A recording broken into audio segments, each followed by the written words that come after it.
You know it's this. Take a perk and a talk of that shit. Money swallowed like sis. Then it perfect in the kid. Got a billion new single, my hater, the big better put on the road I just spent. I know we got $1 million, the devil, that shit ain't not cheaper again. Hello and welcome back, fellow anime lovers, to MangaMuse. I am delighted to have you join us once again in the world of fanfiction and fantasy. This is the second part of What If Naruto Meets Batman? Special note, this fanfic is written in a masterpiece of Tobi Wants a Cookie on FANFICTIONnet. Do check and support the author too. Now smash the like, share and subscribe button for more. Also press the bell icon so that you never miss such great parts. Thanks for the introduction. Now let's dive into the world. It was a dark, damp alleyway in the heart of Gotham. There was dripping sound from water falling from a nearby fire escape. Trash covered just about everything in the alley, giving the whole place a disgusting smell. This was the type of the place the criminals loved to gather, even with the threat of the Batman lurking overhead. That was why this is where Rupert Thorne had chosen to meet his latest business client here. Thorne had appeared to be a legitimate businessman for years, but he was merely dumping all of the money that he'd made from his intimidation racket into his supposedly legal ventures. He kept himself safe from the law by giving money to politicians who then made sure the police looked the other way. With a new mayor being up for election, it was time for Thorne to push his money towards someone who would help him later on, and at the moment that was the white-collar criminal king Oswald Couplet. However, Thorne was keeping his options open and meeting with someone who was representing another possible candidate for mayor. "How long before Crane's guy is supposed to get here?" one of the Thorne's men groaned, tired of standing in the cold alley. Thorne, a tall, large man, chuckled deeply. "Be patient now, he's not even late yet. Crane said that we'd know him the moment we saw him, so just be quiet and let him come to us. Light cigarette or something." "I'd rather he not," a raspy voice said from the other end of the alley. "I'm not much of a smoker." A man in a black trench coat walked out. His clothes under it looked like they'd been fashioned out of burlap sacks, and he had some kind of bag over his head. 2 eye holes were cut into the bag along with a jagged mouth. The man was holding on to a sickle, and he had a dusty old hat. To top it all off, there was noose around his neck and BLD splattered on the coat. Thorne had to admit it was a scary look, intimidating, but nothing more than a Halloween costume really. "Are you the guy Crane was supposed to send?" "Yes," the man replied, still in his raspy whisper. "I'm here to discuss the possibility of you funneling your money into Dr. Crane's campaign rather than the Penguin's." Thorne had almost forgotten about Cobblepot's nickname. "Oh right, that's what everybody calls him, isn't it? Must be all the suits he wears and fact that he's a fat little midget of a man. He's like 4 feet tall, right? And he's got that long butt nose. God help whatever girl has to go down on him." The masked man frowned, though it was impossible to see. "That is really none of my concern. At the moment, I only care about showing what Dr. Crane has to offer you in exchange for you support during the campaign." Now he had Thorne's full attention. "Right, that little drug your boss manufactures. Well, there's plenty of drugs in Gotham, so yours better be good. Is it an upper or a downer?" "It's not that kind of drug, Mr. Thorne," the masked man said, taking off his hat and pulling out a yellow capsule. "This is used more for offensive purposes. Did you bring someone you don't care about so I may show how it works?" Thorne motioned to his men who brought over a man who was bound and gagged. "This fella here is an runner for a rival gang. I couldn't give 2 SHT if you tested it on him." The masked man put his hat back on and walked over to bound man. He ripped some duct tape from his face and raised the capsule above his head. "I'm not testing it, Mr. Thorne, I know it works. This is just so that I can show you the fear this substance produces." He threw the capsule down the bound man's feet. A powder began to rise from the ground, slowly getting up to the man's nose. The one in the mask backed away, seeming very eager to see what was going to happen. It was noticeable the moment it entered his system. His heartbeat began to quicken, his eyes got buggy, and he began to sweat. The bound man began to panic, but he didn't know why. It was like his body was involuntarily terrified. He looked to the mask and his fear grew even more than he ever thought possible. Its eyes had turned a glowing yellow, a strange smoke began to drift from its maw, and mask itself began to twist and contort. A loud scream came from the bound man's mouth, and he began to try and scoot away as quickly as he could. "Get it away! "Oh God, please, get it away." Everyone around the bound man was stunned, except for the man in the mask, that is. To them everything looked normal. Thorn gave a low whistle at the display. "Well, would you look at that? What the heck did that CRP do? It puts the body in a state of extreme panic to the point where it begins to hallucinate, which is what our friend here is likely doing," the masked man said, seeming very satisfied with the results. "It's called a fear toxin, and if you side with Dr. Crane, I'll give it to you by the PND. This stuff has 1,000 uses, Mr. Thorn. It can be airborne, put in drinks, just about any way you might want someone ingest it." Thorn liked the sound of all that, but had one question: "This is great stuff, but what's to stop him from making the same offer to my competitors? If make this deal, I want to be the only who has access to it." The masked man felt that was a fair request. Dr. Crane is the only one that can make it, so that shouldn't be a problem. We will have other supporters, but we've promised them political favors. You'll get the toxin along with your usual protection from the police. Do we have a deal? Thorn reached out and grabbed the masked man's hand, startling him. "DMN right, we've got a deal. I think that this is the start of a appealing friendship. What's your name, man? I want to buy you a drink." The masked man turned around and started to walk away. "I'm afraid that won't be an option. I've got other things to attend to. As for my name, you can call me the Scarecrow. Fear is power, Mr. Thorn. Be sure that you use it wisely." Thorn started to watch him walk away and suddenly heard something whizzing through the air. The Scarecrow's sickle hit the bounded man square in the head, splatter BLD everywhere. The twisted little move made Thorn look at the leaving Scarecrow with a grin. "I already love him. Ha ha." Wayne Manor was nearly full at the moment, just about ready to burst. Although the people that filled it were only in 3 or 4 of the rooms, and all of the people in it were Naruto. It had been a week since the incident with the Joker, and Naruto's training had begun. The first thing that he learned how to do was make a shadow clone, just as Tobi had suggested he do. All someone needed to do was make a hand seal, and then attempt to distribute your chakra evenly. The scroll that taught it even suggested that a person try to make as many clones as they could the first time they did it, if only so that they could know what their limit was. As Bruce wanted to follow the scroll to a T, he did just that. Imagine his shock when Naruto made over 50 clones and was hardly even trying. From that moment on, Naruto trained with 30 clones a day. Not so many that it'd knock them out, but enough to speed up the training.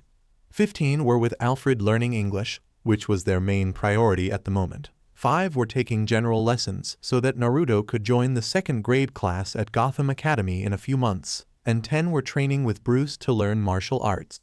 The boy was making great progress with each day, and he'd likely be ready to go on just about everything in 3 months. Dig was the only one who wasn't busy at the moment. He'd gotten his training done for the day and was eating some lunch. A nice cheeseburger was all the youth needed. Finally, time to get some food in me. "Looks tasty," a new voice said behind Dig. "We don't really have anything quite like that where I'm from." Dig had never heard the voice before, prompting him to turn around.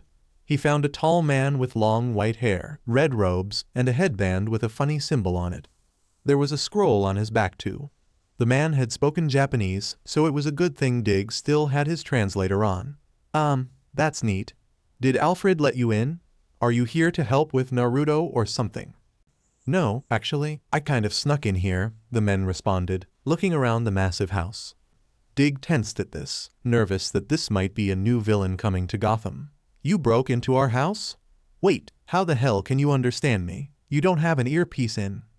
"Oh, I speak fluent English," the man said, this time actually in English. "I just kept going in my native tongue because you could understand me. By the way, you can relax. I'm not here to hurt you or anyone. I'm just here to talk to Bruce about Naruto." Dig really didn't trust this guy. He seemed nice enough, but what kind of guy just broke into someone's house? Grabbing his pocket radio, Dig decided to call this in.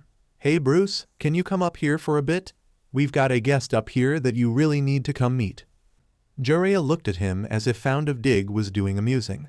Then Bruce came over the pocket radio. "Just give me a moment and I'll be up.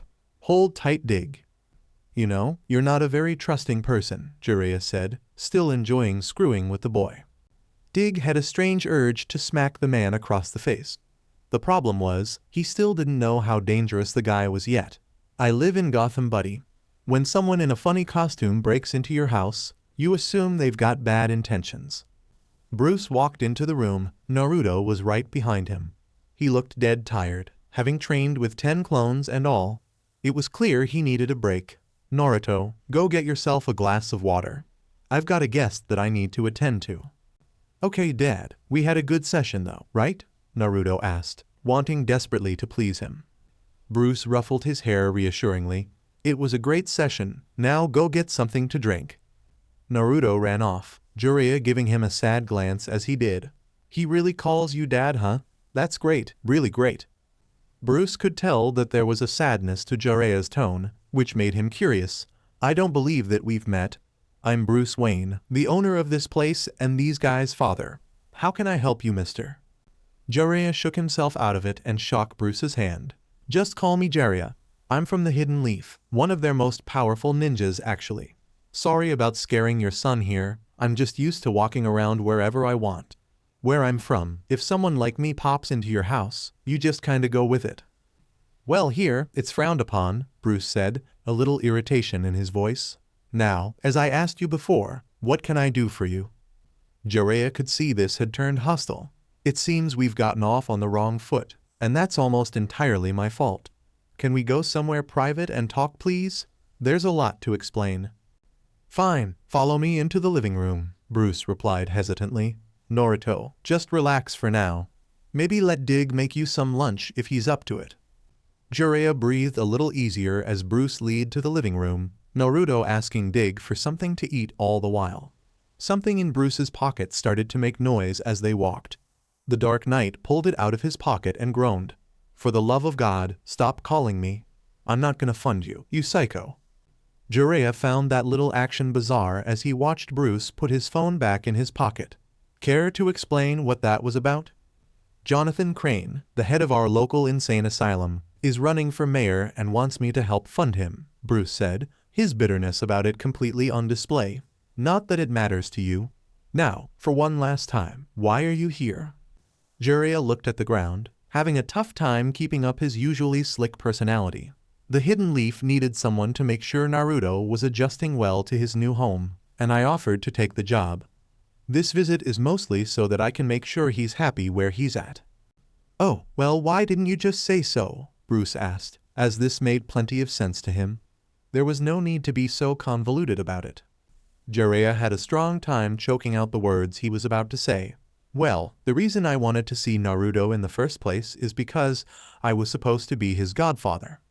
There was instant silence in the room, as Bruce began to stare down Jiraiya. His rage made no attempt to contain itself.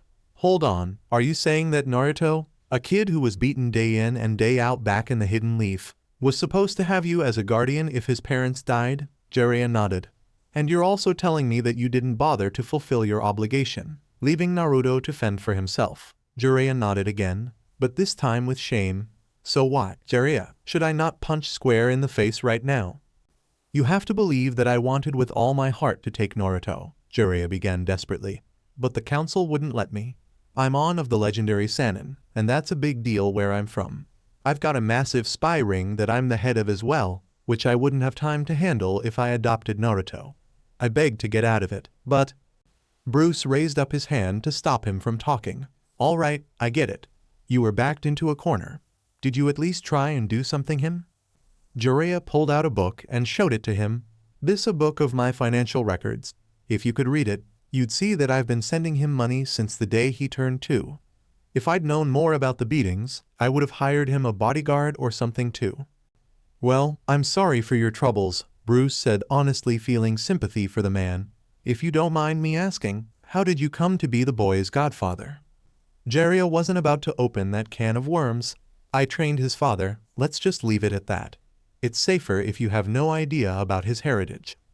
I already know about his burden. What's so risky about his heritage? Bruce asked, having a strong time believing that this could be that big of a secret. Jiraiya had no idea that Bruce knew that much. Well, looks like you're more in the loop than I thought. Have you been training him with clones, like Sensei suggested? Bruce deduced that this guy must have been the Hokage's student, which would explain why he was supposedly so powerful. That I have. It's been working very well for him. Of course we have to make sure that no civilians are around when he uses them, but other than that it's great. Well, that's perfect then. You know, if you wanted me to stick around and make sure that Naruto's being trained right, I'll be more than happy to do it. I can spare a couple of days here, Jiraiya told Bruce, seeming very hopeful. Bruce knew that he really just wanted to spend time with Naruto, but if he really did help with the boys' training, it could be beneficial for everyone. We've got plenty of extra rooms here, so I'll take you up on that if you're serious. Jiraiya was shocked he agreed so quickly. You have no issues with an extremely powerful stranger that you just met staying at your house? None at all. Bruce gave Jiraiya a slight glare. I've taken on plenty of powerful people in my day. Don't think that I'd be an easy fight, even with your chakra. You've got balls, sir, Jiraiya said as he walked by Bruce. You'd need them if you were going to take on me. The Sannin versus the Batman, wouldn't that be something? Bruce figured he'd found that out from his spy network. I guess that would be something. However, there's no way that billionaire playboy who can hardly even tie his own shoes without his butler could be the Batman, right? Jiraiya knew the point he was making with that one. He was saying, try and get Gotham to believe that I'm the one running around like a flying rat. No, you're right. After all, I like to learn all that I can about the man who's going to be raising my godchild. Researched you a whole lot, and you look just fine to me. Please, show me to my room. I'm about ready to pass out from exhaustion here. If you'd been in the room, you would have been able to feel the mutual respect the two of them had for one another. Most people would have assumed right off that bat that Jiraiya could take Bruce because of the fact that he had access to chakra. But Jiraiya was smarter than that. Maybe if there was no for Bruce to escape, it could be a sure thing for Jiraiya to win, but that wasn't a likely situation. Bruce could escape just about anyone, and, given enough time to plan it, beat just about anyone. Both of them knew this as Bruce led Jiraiya to his temporary room. There would hopefully be no reason for them to fight, as they both cared deeply about the well-being of Naruto. These next few days, Jiraiya would hopefully get to know the boy better. At least, that was his sincerest hope. Are you sure that we should have left Naruto with that Jiraiya guy? Robin asked, as he stood atop one of various tall buildings that lined Gotham with his mentor. Batman could understand his concern, as they'd only met Jiraiya less than a day ago. The fact that he broken into their house didn't help the matter. Yet, Bruce was very good at reading people, and felt that Jiraiya and Naruto would be fine on their own. It's okay, Robin. Alfred's there to keep an eye on them. Besides, Jiraiya will be a good teacher for Naruto in these early stages. Now come on, we're only a couple 100 yards from the site of the murder. Batman and Robin started to jump from building to building, making their way to the location of a rather gruesome homicide. They soon found themselves at the bottom of a dark alley where the dead body had once lain. There were BLD splatters on the walls and a strange scent filled the air. Batman didn't like the look of it. Robin, pull up the file and tell me everything that police have been able to dig on up this case. I'm gonna see if they missed anything. Robin got his holographic computer up and running, starting to look over the case file the police had gotten started. The victim's name is Charles Yuditz. He was part of Carmine Falcone's group, but he went missing a few days ago. They suspect that it was because he was in a rival gang's territory. That would be the most logical conclusion, Batman said, noting that there was a yellow precipitate on the walls. This doesn't look like anything we've dealt with before. I'm gonna want to get some samples, see if it's some kind of new street drug. Robin made a mental note of that for later. The cause of death was curved blade being flung into his skull. Ouch, now that had to hurt. Batman found the choice of weapon odd. A curved blade? That's not really something any of the current gangs has ever been known to do.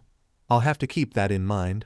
I'm going to scrape some of this off the wall, take it back to the lab to get analyzed. I just wish we had better material to work with. If you wanted a simple, all you have to do is ask. A raspy voice came from above them. Both Bruce and Robin looked up to see the Scarecrow standing above them. Of course, the two of them had no idea who he was, leaving them at a disadvantage. Robin went right into making jabs at him.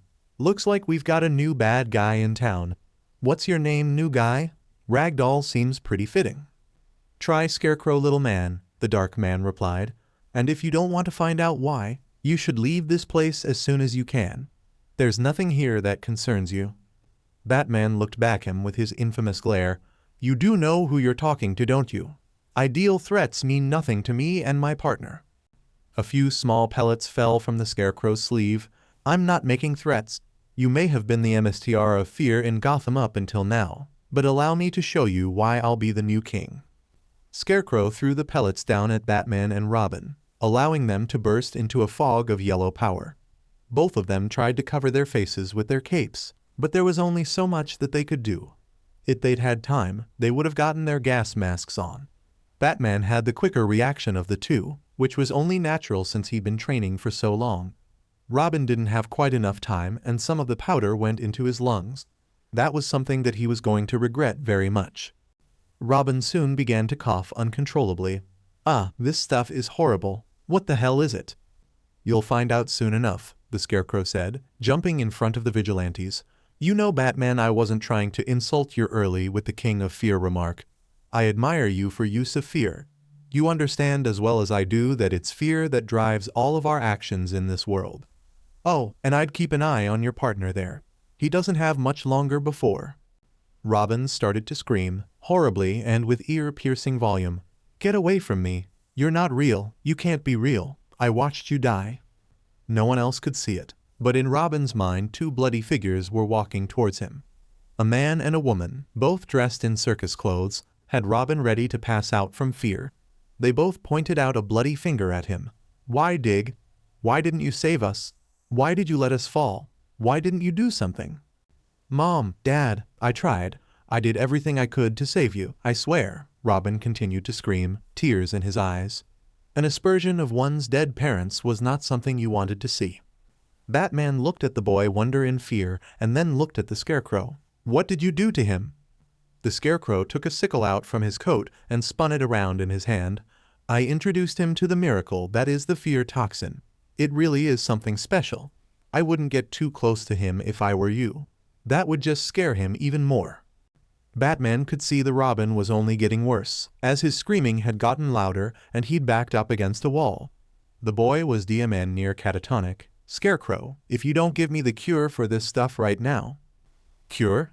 Ha, the Scarecrow scoffed. There's no cure for this, you fool, just as there's no true cure for fear. All your brat can do now is cower as his darkest visions take hold. Batman saw only one other option. Well then, I'll have to beat you until you give me something that I can use. I hope that you fight as well as you talk. The Scarecrow chuckled. I suppose we could fight for a bit. I'm a pretty decent opponent. I've got my own style and everything. You know, I actually killed the victim here with a blade just like this one. So you killed him, Batman mused. Why does that not surprise me? He lunged right at the Scarecrow, planning his attack strategy as he did. The Scarecrow swung his blade Batman as he approached, who ducked and tried to counter with an uppercut to the jaw. It was close, but the Scarecrow was just barely to avoid it. He tried to retaliate with a nice spritz of fear gas from his wrist dispenser, but Batman merely dodged to the left and grabbed his wrist. Batman twisted his arm around and slammed his enemy into the wall, knocking the wind out of him. The Scarecrow felt as if this was already going poorly for him. We haven't even been fighting that long, and you've already made me lose some faith in myself. Very impressive. Perhaps it's time for me to move out. Giving up already? And here I thought you were the MSTR of fear, Batman taunted, sounding almost like Robin for a second. So, about that cure. The Scarecrow stood up and dusted himself off. Oh, there really is no cure, and I'm not giving up. The first phase of my plan is just ready, that's all. One of you is unable to continue due to my fear gas, and I doubt you'll leave a terrified Robin here alone. It was a joy to finally meet you, though. The Scarecrow turned around and began to run. As soon as Batman considered following him, he realized that Scarecrow was right about him not being able to leave Robin. The boy was still hyperventilating, and now he was on the ground, crying.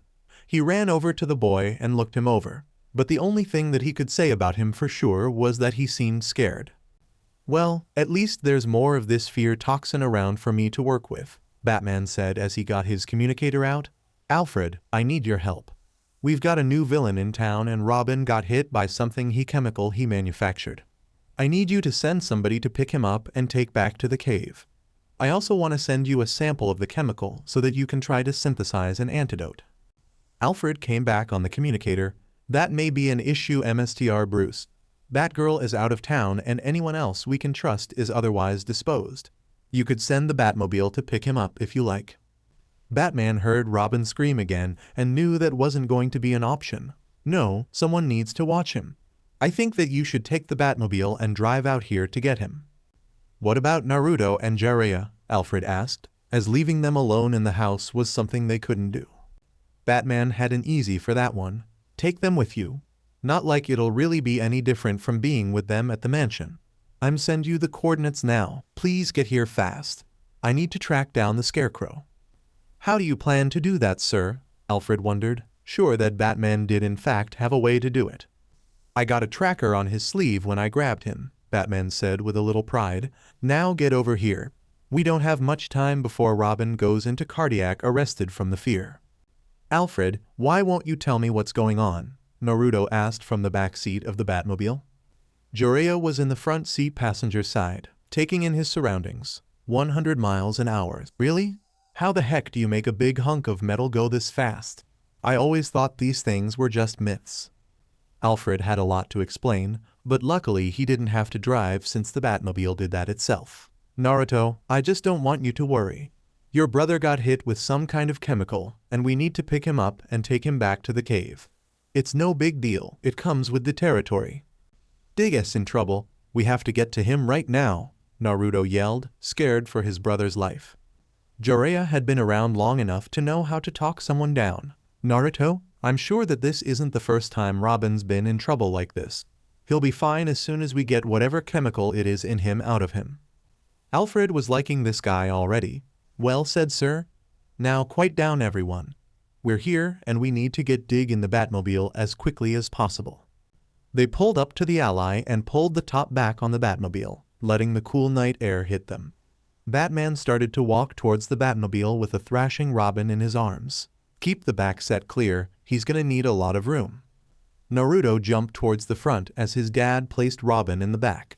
He was still terrified and mumbling to himself, "Stay the hell away from me, you psychos. You're not real. Help me, please."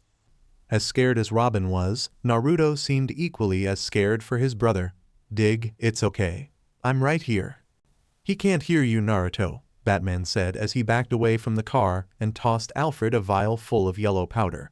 The Batcomputer should know what's inside of this. Use the info you get, make the cure. The Batcomputer should actually tell you what to use for it.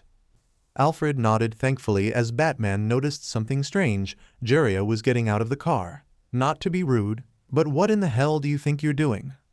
Jiraiya shrugged as he got out of the car as if it was obvious. I'm coming with you. You're gonna need backup if you get hit by that fear gas. It's not like I'm gonna slow you down. I'm not sure how to feel about this, Batman started, giving Jiraiya a suspicious glance. But I guess a little backup couldn't hurt. Let's go. Naruto was about to jump up. Wait, I want to come with you. Jiraiya was having none of that. No way, it's far too dangerous. I don't want you to end up like your brother. Naruto was adamant, like most 8-year-olds. But I could totally help you guys. Batman knew just how to take care of this. Naruto, don't you think that you should stay here and keep an eye on Robin? I know that he'd appreciate it if you were there when he woke up. Now that had Naruto's attention. He looked at the stirring boy and then nodded at Batman. Okay, Dad, I'll stay. Him and Alfred are gonna need someone to protect them at the cave, right? Good man, Batman replied with a proud little smile. Now get back home. I'll be there in a little bit. I've got to take care of the Scarecrow. Batman nodded to Alfred. You set the Batmobile to take them back to Wayne Manor. The top slide back on and Jiraiya and Batman watched them drive off. Jiraiya seemed a bit envious of the man. You're really good with him, you know? Yeah, I know, Batman replied, thinking about the little boy who'd worked his way so easily into his life. But he makes it easy on me. He's a good kid.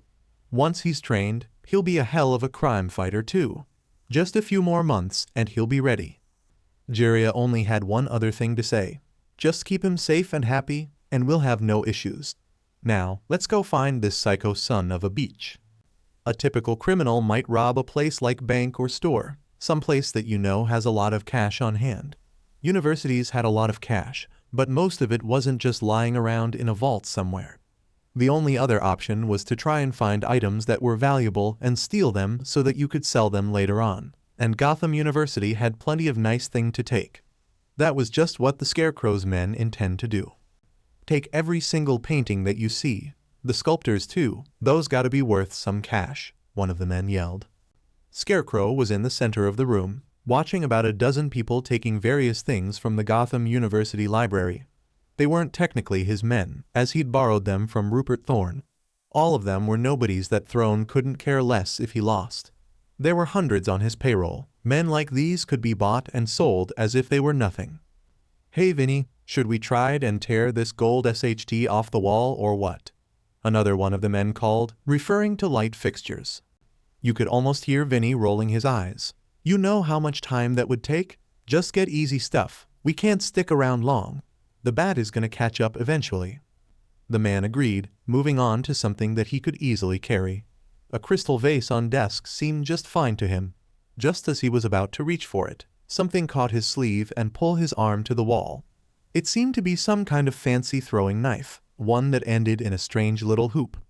The man had no idea that this was a kunai, and he also had no idea what him when Jiraiya snuck up behind him and knocked him unconscious. Batman was over hiding behind two men in a nice, shadowy corner. The moment that the two of them were in range, he grabbed their heads and slammed them together. In an instant, the two men fell into a deep slumber. A few more minutes passed with no issue. Not a soul noticed the unconscious men. Vinny picked up more valuables, doing his best to try figure out what was worth the most. He noticed an ivory pen sitting on a desk and slipped it into his pocket. It was a nice little score, at least that's what he'd been thinking before his feet were suddenly kicked out from under him, and his head was slammed into the ground by Batman.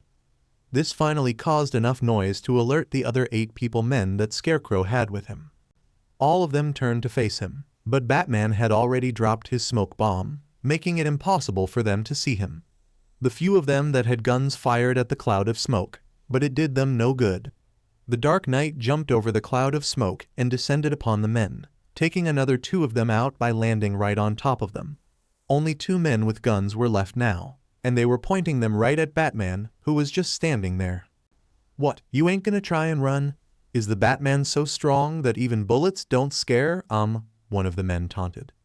Batman felt no fear at the moment. "I don't need to worry about the bullets because you aren't gonna have time to fire them." The men gave a clearly thought that he was insane, because they gave him a lost look. All of a sudden, 2 more men just fell to the ground. No sound was heard before they went, they just toppled over.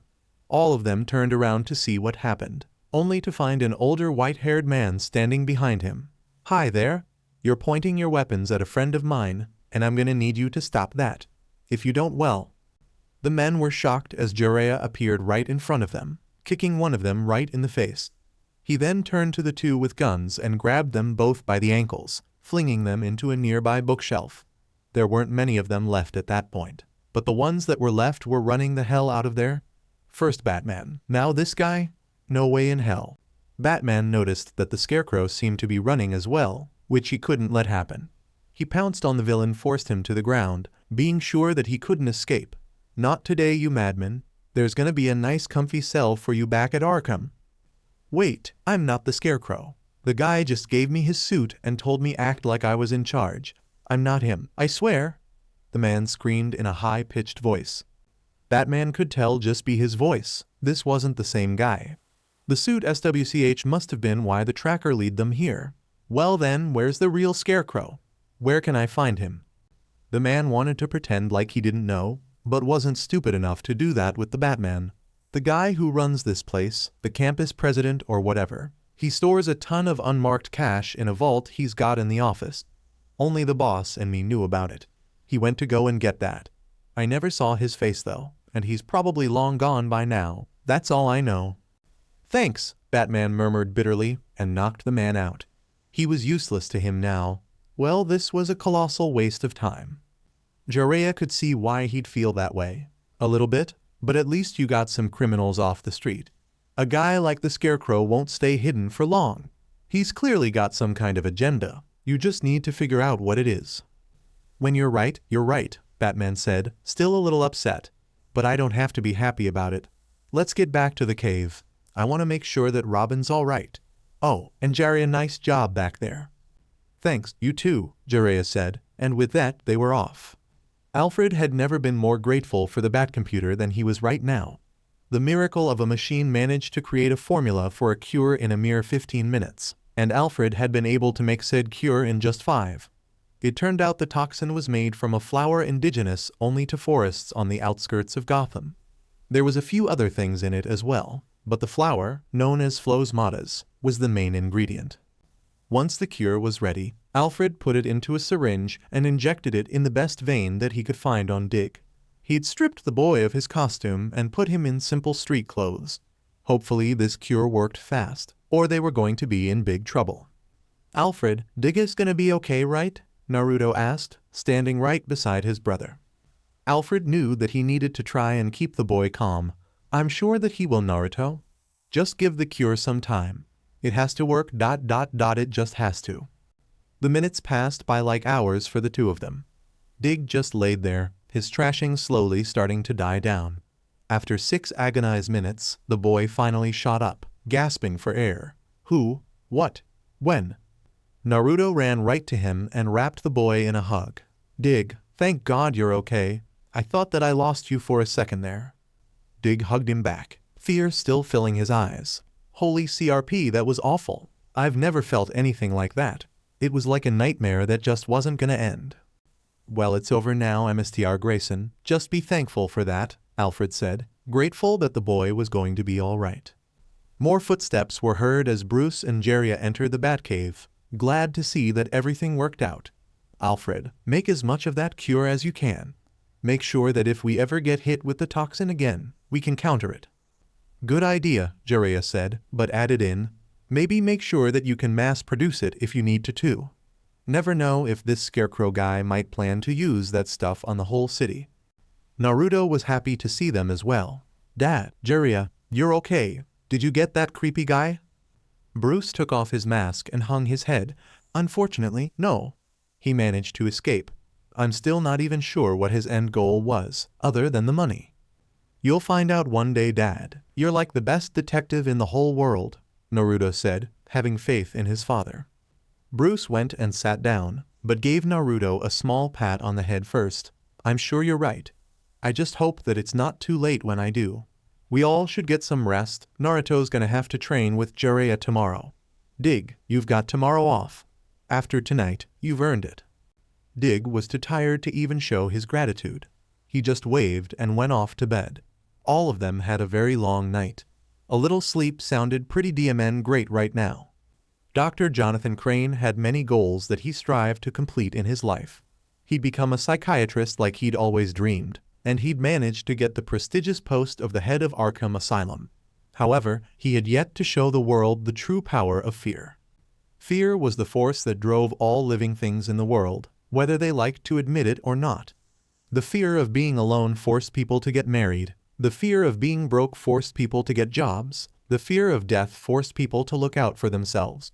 Yes, fear was a very powerful motivator, and no one knew that better than Jonathan Crane. After the number of times he'd been locked away in an abandoned building by his grandmother for weeks at a time and had been beaten for being the scrawny kid in school, he sort of had to learn about fear. At first he hated fear, but over time, he grew to respect the good that it did.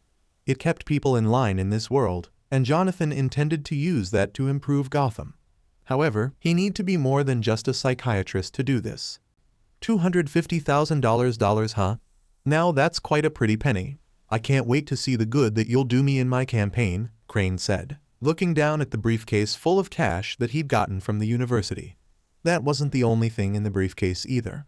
Inside there was also a sack-like mask, cut to make the face of a scarecrow. It was his spare mask. You served me well tonight, old friend. I can't wait until I get to use again, Crane said, eager for his next little run as the Scarecrow. This is going to be a very interesting campaign. I really can't wait. Ha ha, ha ha, ha ha.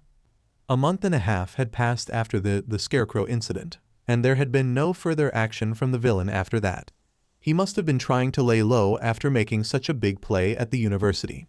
Jiraiya stuck around for about a week. during which time he laid out the perfect plan for Naruto's training. In an amazing short amount of time, Naruto was speaking near fluent English, was smart enough to get into just about any academy in Gotham, and could fight better than half criminals in the city as well. By the time his 3-month adjustment PRD was over, he was going to be a force to be reckoned with. However, today wasn't one in which people planned to fight. Today Bruce had to throw a party in Wayne Manor, one in which he would appear to actually care about the politics in the city. A small part of him did care about who became mayor in the next 4 months, as they'd be mayor for the next 4 years. This was the time of year that candidates begged for money, and someone as rich as Bruce had to choose somebody to back. Crane was beyond untrustworthy, and the Penguin was someone that Batman had been fighting for years. The only person left was Quincy Sharp, a foolish man who simply liked the power that came with being mayor, but was essentially harmless. Sad as it was, he was the lesser of 3 evils. Bruce would be backing him in the campaign as much as it pained him to do it. That was why he and the rest of his family were setting up for a party this very instant. "Dad, why do we have to throw this guy a stupid party?" Naruto groaned in English, trying to speak it as often as he could to improve himself. "You don't even like the person." Bruce corrected his broken English first. "The way you said it is okay, Naruto, but don't even like this guy would have been better. And it doesn't matter if I don't like him. That's how politics work. Don't ask me why either, because I don't know. Being involved in politics in this country that I really hate." Naruto and Bruce were setting up a snack table in the main dance hall of the manor. It was lined with various punches, liquors, and assorted sweets. It was a very big drag, but it had to be done. In the meantime, Naruto decided to talk about something productive. "Hey Dad, you said that you chose a bat for your symbol because they scared you, right?" "Correct. I wanted to use what I was afraid of to scare the criminals I was chasing. It's worked out very well for me," Bruce said, placing some cups on the end of the table. Naruto had been thinking for over a month what he wanted his superhero name to be, and he wanted one like his dad. It was strong to think of what exactly scared him the most, but he was eventually able to come up with something. "I think that I want my name to be the Fox Red." Bruce knew that his son wanted that to be a dramatic name, but his grammar made it a little comical. "I think that you mean the Red Fox, Naruto. Actually, that has a nice ring to it." "The Red Fox, huh? That does sound better," Naruto said, trying it out the proper way. "I tried to think of something that made me scared, and nothing scares me more than this thing called the Kyuubi back home. He's like a giant red fox with 9 tails who could destroy cities and stuff, and 4th Hokage had to die just to kill it. That's scary, so I went with the Red Fox." It seemed like a perfect choice, at least to Bruce. Of course, Naruto had no idea just how perfect, with Kyuubi being sealed inside of him and all. I like it. We'll start going over designs for your suit tomorrow. Oh, and by the way, I am gonna try and make sure that you can enjoy this party too." Naruto was skeptical at that. "How do you plan to do that?" "I've invited some people from a place called the Hidden Sand to the party. The Hidden Leaf wanted me to get to know some ninjas from other nations for public relations and whatnot, so I found a family that had some kids your age and invited them. The Kasuke, the Hidden Sand's leader, is coming tonight and he's bringing his children," Bruce said, happy his son would have someone to play with and get to be a kid with tonight. That actually did perk Naruto up a bit. "Awesome. What do you know about them?"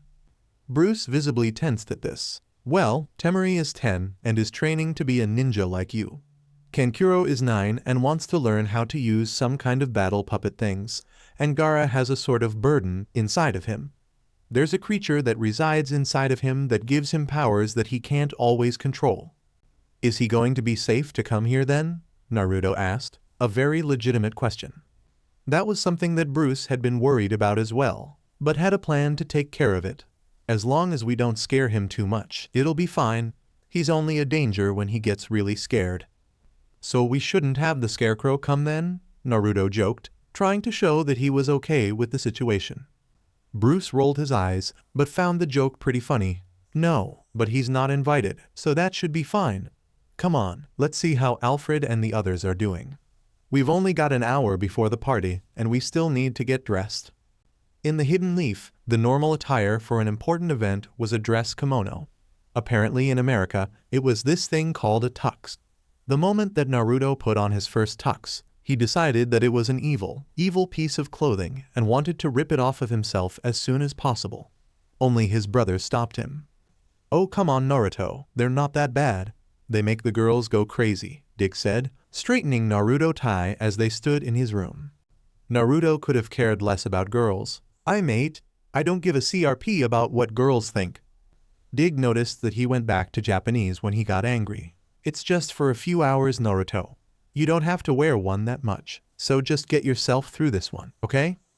Naruto pouted, but nodded as well. "Fine, but they better have some good food down there. Actually, Alfred made some ramen just for you. They should be serving it right about now," Dig said, knowing exactly what was coming next.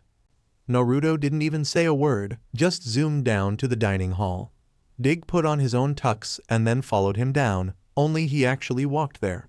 Inside the dining hall, Dig could see just about every person in Gotham with a large bank account had showed up for the party. Bruce was at a table in the center of the room. Quincy was sitting right across from him with a drink in his hand, and Naruto was next to him, eating all the ramen that his stomach would hold. People were all around Quincy, chatting up the man for information on his champagne. Dig started to walk towards them when a man with reddish hair stopped him. "Excuse me, young man, would you happen to know where Bruce Wayne is? My name is Rasa, and my children and I were supposed to be meeting with him." "Oh, you're the Kazekage," Dig said in a low whisper, making sure that no heard the title so that they wouldn't ask questions. "I'm actually one of his sons. Follow me, I'll take you to him. Gotta admit, you speak excellent English, sir."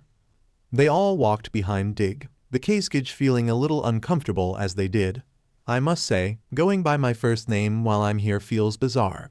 It's been a very long time since anyone called me by it." Dig could understand why, after going by his title of Kazekage for so long. "Just try and enjoy it, I suppose. There isn't really any pressure on you tonight. We just wanted someone for Naruto to spend some time with." "Ah yes, Naruto. He's a demon child as well, correct?" Rasa asked, glancing at a boy behind him with BLD red hair, who seemed a tiny bit hurt at the words. Dig found the term demon a little offensive. "He's just a container for that Kyuubi thing, nothing more.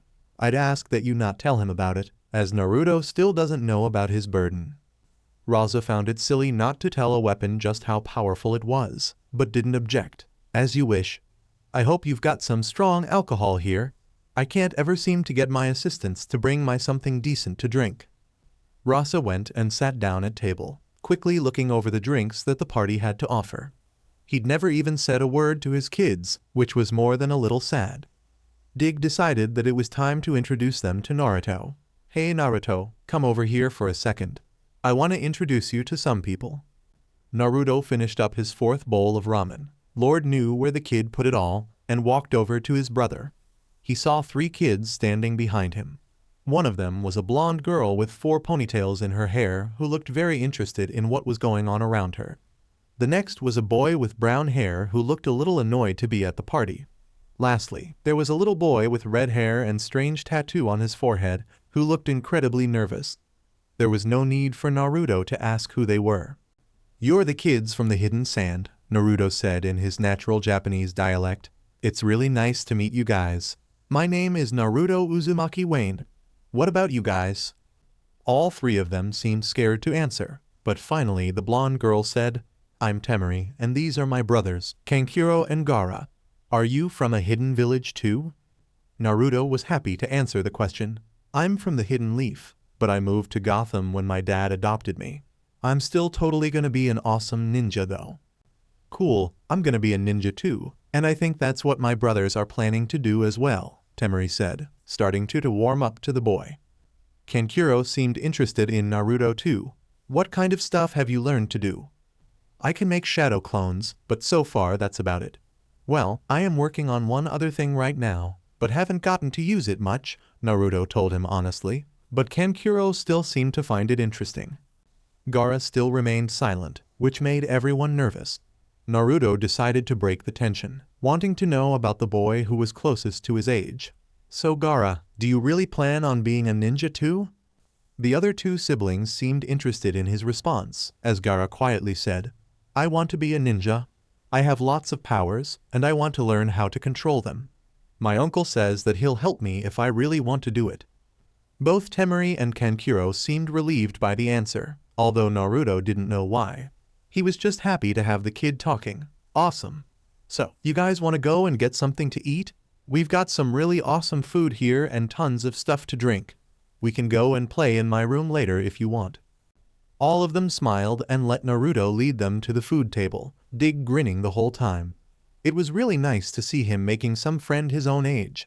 He noticed from the corner of his eye that Barbara had come to the dinner too, likely roped into by her father.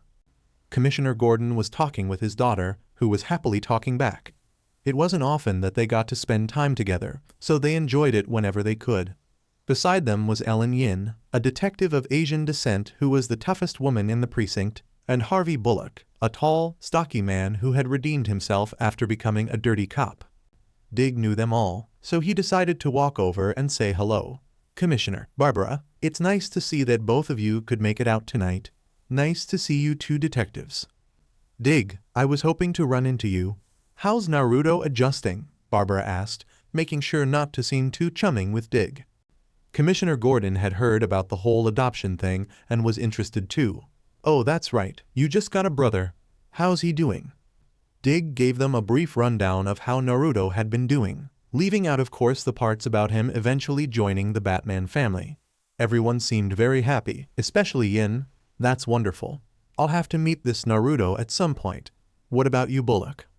Bullock had been stuffing his face, so he had to stop between bites. Once he was ready, he said in his thick city accent. Maybe, but I don't know when I'd have time to meet the brat. Bruce seems like an alright guy, so I'm sure his kid's alright too. What about me? Dig asked with his trademark grin. Aren't I an alright guy? Bullock played along, as he had a soft spot for the boy. You dig, i.e.? You're not just an alright guy, you're a friggin' saint. You're a hero, like the crazy guy in a flying rat suit. Calling Batman a hero? Yin said, a little bit shocked. Never thought that I'd hear you admit that. Bullock shrugged, getting up to get more food. I'm warming up to the nut job. Good talking to you, Dig, i.e. Bullock walked off and Dig said goodbye to the others at the table. Now he had to go off and socialize with the snobs. It's SCK, but you kind of had to do it. Hopefully Naruto was having a good time, because Dig knew he wouldn't. Naruto and Sand siblings were having just as much fun as Dig hoped they were. After eating as much as their little bellies could hold, Naruto brought them to his room to show off some things from his new Western culture. There had been lots of interesting things, but the coolest had to be the video games. For people who barely even had a TV back home, it was pretty freaking cool. After that, Naruto took them to the room where dccomics did all of his tricks that he learned back at the circus. Once that was done, they went back to the party and just went on bugging the adults. Temari and Kankuro were having a blast, and even Gaara seemed like he was having fun. It was great, although playing tag in a crowded room wasn't always the best idea. Haha, Naruto, slow down, you're gonna knock someone over, Temari yelled, as they weaved their way through the crowd. Gaara was right next to Naruto, laughing just as strong as the rest of them. Haha, this is great. No one's looking at me like I'm bad or something. Naruto never cared much when people looked at him, having gotten used to it back at the Leaf. Let them look, it's not our problem if they want to be all snobby. Kankuro was really starting to like this kid. You got it, Naruto, screw those jerks. They kept running and laughing, until Naruto finally ran into someone, knocking himself on the ground. The man who he'd hit turned around, and boy was Naruto shocked at the man's appearance. It was a man who was as short as Naruto was, portly, had a long pointy nose, beady little eyes, greasy black hair, and slightly sharpened teeth. He was dressed in a fine suit, had strange-looking black umbrella, and had a monocle of all things. Seeing such a nasty-looking man in such nice clothes was a bit of shock, but Naruto still forced himself to apologize to him. Sorry about that, sir. We were just playing. It threw the Sand siblings off that he spoke English, but the man had seemed very happy to meet the boy. Oh, that's all right, lad. No harm done. My name's Oswald Cobblepot. Now don't tell me, you must be Wayne's new son, Naruto, right?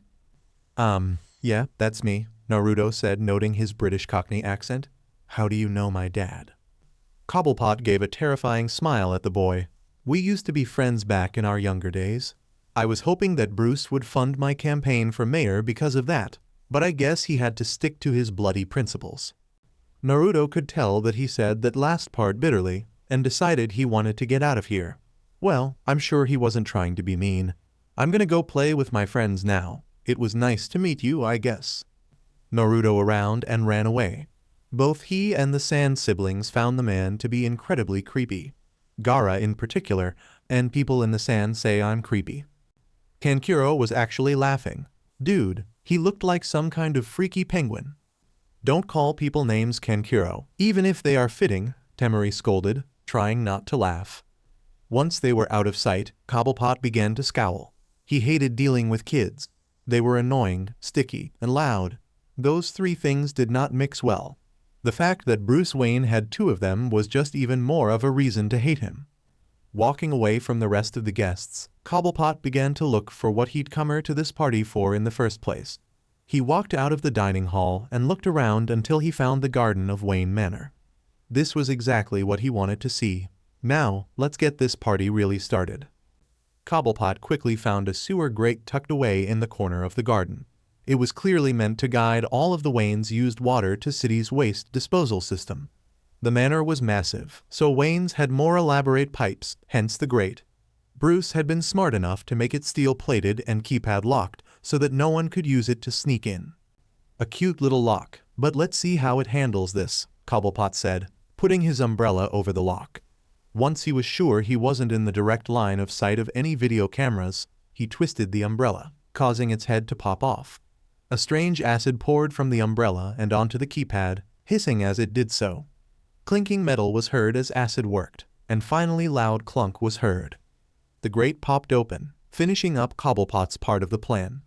He leaned down into the sewer, despite the foul smell, and called, "It's done, people. Get your butt up here. I paid good money for you BSTRD." 3 men popped out from the grate. 2 of them were just normal guys, but one of them stood nearly 7 feet tall and was wearing a heavy trench coat. You couldn't see his face, but he had a gruff voice. "Thanks for the entrance, Cobblepot. I've always wanted to hit this place, but I couldn't find a way in. This is gonna be perfect." "Well, I didn't do it for free," Cobblepot snapped. "You know the deal. I want that place torn to shreds. Everything you can destroy gets destroyed. Wayne's gonna be paying millions in repairs for not siding with the right bird." "Bloody hell, man, does loyalty mean a DMN thing to that prick?" The man in the trench coat shed the coat, letting the moonlight hit his slimy, scaled skin. He had piercing red eyes and a muscular frame. His teeth were long and sharpened, matching his fingernails. His whole body seemed to be covered in skin just like that of a crocodile's. "Well, he'll learn loyalty all right, or my name ain't Killer Croc." Cobblepot took out a cigarette and lit it, trying to make himself seem relaxed in the presence of this disgusting man. "You come highly recommended when it comes to scaring the PSS out of someone. Do you really take a bite out of people sometimes?" "Oh yes, human flesh is real tasty," Killer Croc said. "Lick his lips. I might take a little chomp out of the people here actually. I want to see how rich people taste." Cobblepot shuddered, unable to hide it. "Well, isn't that pleasant?" Killer Croc and his men walked past Cobblepot, laughing at his fear. "Calm yourself down, Penguin. It's just a little hobby of mine. Think of it like wine tasting.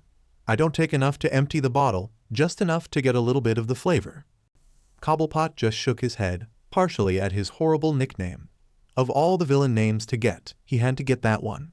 Oh well, at least he could afford the terrifying Killer Croc to do his dirty work for him. This was the kind of thing he didn't like to do himself. Back at the party, the adults were drinking, the kids were playing, the cops were eating, everyone in general was just having an amazing time. That was until a loud crash erupted from the entrance of the room, getting everyone's attention. Loud screams filled people's eardrums when they saw the large, scaly man who was standing in the doorway. Killer Croc actually enjoyed the outburst, deciding to play it up. "Ladies and gentlemen, for those of you who don't know who I am, my name is Killer Croc, a regular foe of the Batman. The name given to me at BRTH was Waylon Jones, right before I killed my own mother during BRTH. My looks hurt me bad in my life. People were very quick to judge. This world took a real big bite out of me. Now, I'm gonna take a bite out of the world right back. If you fight this, it'll only make it worse. Just sit back and give us your valuables, and no one gets hurt. We're just gonna tear up Wayne's place a little bit before that." "The hell you will," the booming voice of Commissioner Gordon yelled as he pulled out his handgun and pointed it at the men. 4 other officers had stood up as well, all pointing their guns at the criminals. Killer Croc found the guns too humorous. Just as brave as always, Commissioner. Always trying to find the most righteous path that you can. "Put those useless toys down. They might kill my friends here, but my skin's too thick for that SHT. It'll just sting me a bit." While this Mexican standoff was beginning, Naruto was quietly talking to his new friends. "We've got to make sure that these guys are distracted until the big guns get here. The police can't beat this guy, but I think that someone else's who's coming can. Will you guys help me?" Temari and Kankuro nodded, but Gaara wasn't paying any attention. He seemed like he'd seen a ghost or something. It's almost like looking into a mirror. Naruto had no clue what he was talking about, but Temari and Kankuro seemed to get it. There was a lot of parallels that could be drawn between what all Gaara had been through at the Hidden Sand and what Killer Croc had been through in Gotham. Gaara had killed his mother during BRTH, been labeled as a monster because he had a tailed beast sealed inside of him, and just had everything horrible that could happen to a person happen to him. Much like the Croc. "Gaara? Hello, Gaara?" Naruto said, trying to get the boy's attention. "You're gonna help me with this, right?" Gaara finally shook himself back into reality, realizing that if didn't want to end up down the road Killer Croc was on, he had to at least try to help. "What do you need me to do?" Naruto tried to think logically like his dad had been teaching him. If they attack the Croc guy, he's going to attack them back. We need to try to keep the cops from shooting at him. Temari could feel the tension in the room. How are we going to do that?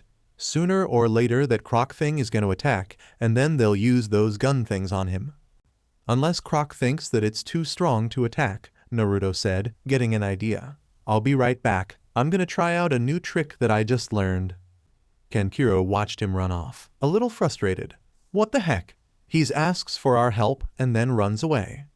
Gaara wasn't paying a whole lot of attention. He goes anywhere near them, I'm going to attack to have Mama tear him apart. Temari was creeped out by her brother's words, but figured that it was good that she had someone to defend them. Let's just wait and see what Naruto has planned first. All of a sudden, a dozen extra footsteps entered the room. They belonged to a dozen more police officers who just arrived on the scene. They all pointed their guns at Croc, increasing the pressure on him.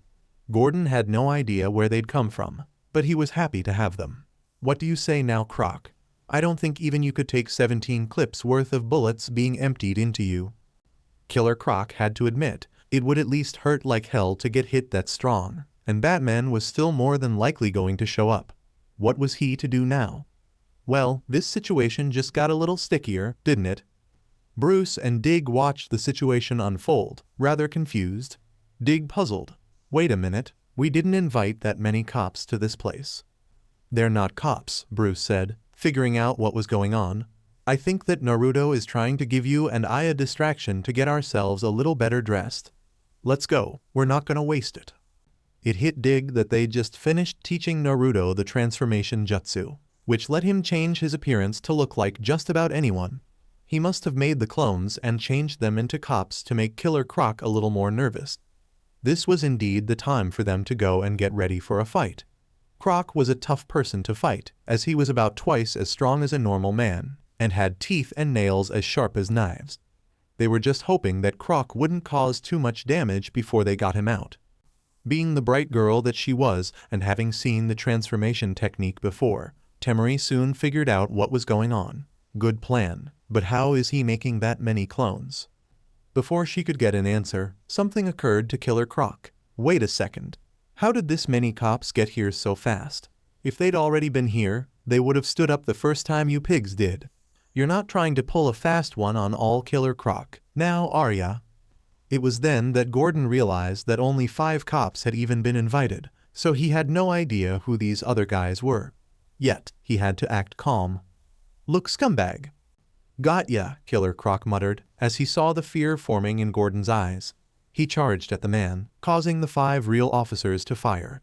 Croc was hit with 7 bullets total, and they hardly even left a mark in his thick hide. Killer Croc lowered his shoulder and hit Gordon with it, sending him reeling. The other officers he just swatted away like flies, except Yin, who dodged it, and Bullock, who was too big for that. Naruto had forced his clones to fade back into the crowd and disperse. He'd changed back to normal while no one was looking, but that soon made him catch the eye of Killer Croc. Ah, a rich little brat. I wonder how someone like you would taste. Naruto ran as Killer Croc began to chase him. The massive monster of a man soon began to gain on the boy, until he stopped in his tracks. Something hit him in the chest like a ton of bricks. Well, more accurately, like a ton of sand. Some kind of massive bullet made of sand hit him with such force that it knocked him on his back.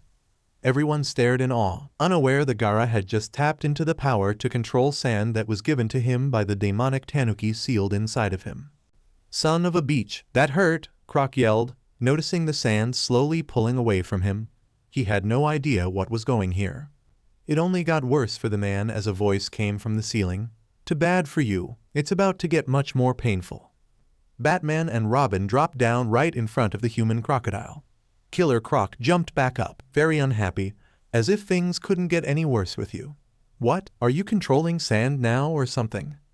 Batman had no idea what he was talking about, and he did really care to find out. The only thing that you need to know about me is that I'm about to kick back into the sewer you crawled out of. Croc wasn't one to back down from a fight, even against the Batman. He opened his mouth as wide as he could, baring his sharpened teeth. Batman threw his hands out in front of him and caught Croc's mouth to keep him from snapping down and tearing his head clean off. Robin saw his opening and got out his bow staff. With one big swing, Robin took the staff and hit Croc in the abs. Croc pushed Batman away from him, holding his side. Nice shot, shithead, but let's see you do it again. With his massive hand, Killer Croc grabbed Robin by the throat and pulled him into the air, squeezing the boy so that no air could get to his lungs. Can quote breathe. Put him down before I break you in two, Batman growled in his most intimidating voice. Killer Croc scoffed and squeezed the boy's neck harder. Come here and try, I'm begging you. Batman took the challenge, getting a special pair of brass knuckles from his utility belt. Croc took his sharpened nails and slashed at the Dark Knight, who ducked and rolled under it. Once he was behind him, Batman hit Croc in the back with the brass knuckles. While it did add a little extra power to Batman's strike, it was actually unique because it would send a large shock through whoever it struck. In this case, that unlucky person was Killer Croc. Ah, Croc screamed out in pain. He fell to his hands and knees, a little steam coming off from his as he did. The shock would evaporate that sweat on a person, so that was where the steam had been coming from. Batman was happy to see that Croc couldn't do much to them. Robin decided this was the best time to taunt him. You know, we could just skip the butt kicking this time and take you right to Arkham. It would save everyone a lot of time and hassle. Killer Croc hated being teased like that. Yet, he'd battle against these guys on enough occasions to know he would likely get beaten here. There was only one other option if he was gonna win this thing. He jumped up and grabbed a young man, putting one of his sharpened nails to the man's throat. You guys better throw your weapons on the ground now. If you don't, I'm gonna give this place a new paint job. BLB red, my favorite color. Batman and Robin didn't know what they were going to do. They were sure that Killer Croc meant it, and might even enjoy doing it. Luckily, Batman had a plan for just this occasion. He looked at Naruto and for a millisecond and flashed him a wink. Naruto knew just what his dad wanted him to do. He disappeared back into the crowd to get ready. All right, Croc, let's just stay calm now. We're putting everything down. No need to hurt an innocent man, Batman said, taking off his belt and various other gadgets. Robin soon followed suit, making them just about empty-handed. This is just what Killer Croc wanted to see. Ah, good all hand-to-hand combat. Let's see just how strong you are without all your little toys. Croc started to walk towards them, wondering whether or not he might try a little taste of these guys. If he was being honest, he didn't really like the taste of human flesh. Real food tasted far better, but eating people put far more fear into the hearts of men. This little distraction would cost Killer Croc dearly, as he completely failed to notice someone moving through the crowd. A small ball hit the ground in front of him and sent off a blinding light. It was one of Batman's flash grenades, which had been thrown by Naruto. He'd gotten it early from his father's stash just in case something bad happened. What the hell? I can't see a DMN thing, Killer Croc proclaimed, covering his face with his hands to block out the light. Batman and Robin's masks were designed to let them see in conditions like this, so they were unaffected. The duo sprang right into action, planning their finishing blows. Robin took his bow staff, smacked the end right into Killer Croc's chin. Cursing, Croc's head sprung backwards and he began to take a few steps back. With his grappling hook, Batman fired a stream of wire around Croc's legs and pulled it tight. The Dark Knight smiled as Killer Croc went right to the floor, setting Batman up to end it all. Game over, you slimy little reptile. Batman jumped on top of him with his electric brass knuckles on and hit Croc right in the head. The shock it sent through him put Killer Croc out cold, finishing up the battle. Everyone cheered as the two henchmen began to run away. Don't worry, I've got them, Robin said, then jumped off to make sure they didn't get away. Batman finished tying up the big baddie as Gordon came up to thank him. We've been chasing this guy for months. Seems like you're the only one who can ever bring him in. Thanks, Batman, we appreciate it. Batman was a man of few words, so he said shortly, not a problem. You might want to leave the party. It seems to be getting a bit crowded to me. With that, Batman raised up his grappling hook and shot towards the ceiling. He soon disappeared into the shadows, out of everyone's sight. Everyone knew that he wouldn't be seen for the rest of the night. He never was once his job was done. Once the criminals were taken away, all of the guests went back home. Quincy Sharp had actually been very happy about the whole thing, because it drew a lot of attention to his campaign. Bruce wasn't nearly as happy, since he had to help clean the entire mansion. No one had been hurt though, and that made the day a win for the good guys. I really wish they didn't have to go home, Naruto pouted, sad that his newfound friends had left. The two of them, Naruto and Bruce, were sitting in the living room, unwinding from the long week that followed the party. Bruce had something that he was pretty sure would cheer Naruto up. Don't worry, son, you'll get to talk to them all the time. Being certain that that was impossible, Naruto gave him a strange look. They live in the hidden sand. How would I ever get to talk to them? With this, Bruce said, tossing him a cell phone. It's a phone. I gave your new friends one just like it before they left. If you ever get lonely, just find their name on there and call them. Simple. Naruto marveled at the little miracle that sat in his hand. Whoa, that's awesome. Can I go and call them right now? Bruce could feel how eager he was. Sure, and you can call the Hokage with that too. Be sure to call him when you're done with the others. Naruto nodded very happily and ran off. Once he was gone, Dig entered the room. So, did you figure out how Killer Croc got in here? Bruce leaned back in his chair and rubbed his temples. Yes, I did. Someone melted out the lock on the sewer grate. Take a wild guess who that could be. Cobblepot, Dig spat out, knowing that he was the only one who had a bone to pick with Bruce at the moment. Bruce nodded his head, strong to believe he thought that was somehow a good idea. Too bad he did leave enough evidence to prove it. I would love to finally nail him. Dig knew the feeling. What can you do? Someday he'll slip up, and then we'll get him. We can hope that'll happen one day, Bruce said, not so sure that fate was certain. Naruto came running back into the room, very excited about something. The phone works. I talked to Gaara and those guys. He was doing really good too. He said that he tried just ignoring what the people said like I told him to, and it's kind of working. He plays with his brother and sister more too. Bruce had no idea Naruto would have such a positive effect on these guys' lives. Good job, Naruto. You're really making a difference. Naruto shot off his foxy grin. Yup, and Gaara's gonna learn how to control his powers better too. He can move sand and stuff. So he was the one who knocked Croc down before, Dig noted. We'll have to thank him for that. Bruce was still thinking about other things. We will, but first, Naruto needs to go and call the Hokage to tell him he's alright, don't you, Naruto? Naruto gave a mock salute and went off to make the call. Okay, Dad, be back in a couple minutes. We're going to start designing his costume tomorrow, Bruce said, rather randomly. Dig still felt it was a good idea. Sure thing. Strong to believe he's almost combat ready now. Bruce agreed that it was amazing, and it needed to be done. Naruto was going to face some dangerous people in Gotham, and he needed to be prepared for them. Whether he liked it or not, The chilly night air cut right through Bullock's coat as he waited by the famous bat signal for the dark night. He'd always felt that the signal was a bit ridiculous, but he'd found a use for it now. With the situation that he was in, Batman just might be Bullock's only hope of getting out of it. It wasn't easy to be a good cop in Gotham, especially when you were being accused of being a dirty one. This was why Bullock had been enraged by the accusation that he was running his old intimidation racket again, as he'd spent years trying to show that he'd changed. He was a straight arrow now, and there was no way that he was going to let anyone tarnish how strong he'd worked to prove that. There was no doubt to him or his closest friends, he was not dirty. Problem was, there was a lot of evidence piling up against him.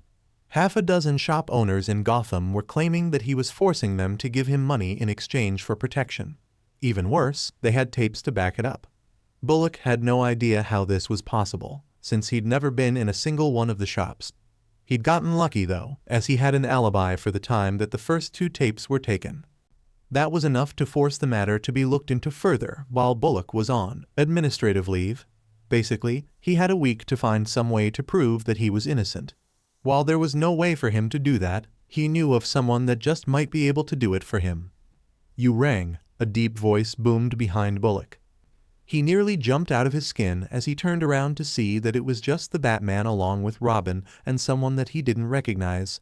"Jesus, Batman, you scared the CRP out of me. Hey, who's the new guy?" The person he was referring to was a kid, no more than 8 years old, in a full-body suit. Much like his 2 friends, his suit was more like armor, with a black and reddish-orange color scheme. Most of his body was covered, even the hair on his head, making only his blue eyes visible. Batman introduced him. "This is our latest recruit, the Red Fox. He's very, very talented." "You just keep getting them younger and younger, don't you, Bats?" Bullock said, sizing up the latest member of the Bat family. Batman could understand his skepticism. He was a special case. "Now, tell us why you called us here, Bullock. Usually, if there's an issue, Gordon would call us." This was where Bullock could finally start explaining. "I know that you and I don't always get along, but I need your help, bad. I don't know if you've heard, but..." "There's been claims that you've gone back to your old tricks," Batman cut in. "Believe me, I'm aware. We keep tabs on things like that." Bullock could have been angry, but instead he chose to be happy that he didn't have to tell the whole story. "All right, but what you don't know is..." "You didn't do anything," Robin said, being the one to cut him off this time. "You were somewhere else when the first couple incidents occurred." Bullock decided just to keep moving. "That's right, but the most recent ones..." "You don't have an alibi for," the Red Fox said, finishing up for the trio, "making things look a little bad for you." Now that even the little one was getting in on it, Bullock's irritation began to grow.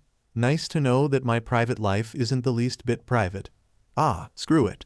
Look, are you gonna help me out or not?" Batman knew he was scared, so the stringing him along had to end. "We're detectives, Harvey. We search for the truth. Whether you asked us or not, we'd prove your innocence if that turned out to be the case."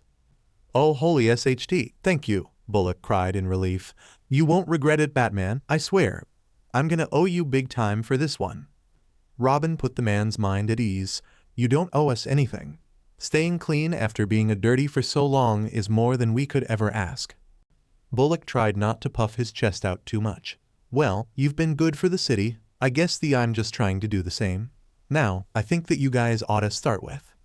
"Clayface," the Red Fox told him, glad he'd gotten the name right. "You were the one who figured out his plan to bust out the Riddler. He's likely still angry with you because it cost him a lot of money." Bullock was starting to feel a little useless. Wow, kid really knows his stuff. "I didn't figure it out though, I just got lucky. Made an inside joke to one of the guards at Arkham, and he didn't get it, so I knew something was up." The Red Fox shrugged. "Sometimes luck is good. Please don't call me kid either, I'm a superhero." "Whatever floats your boat," Bullock said as he turned off the bat signal. "I'm gonna head home. Technically, I'm not supposed to be here. Good luck to you guys, for my sake." Bullock headed over to the stairs on the roof and started to head down. Once he was out of earshot, Batman turned to his youngest friend. "Not bad, Red Fox. Your English was perfect.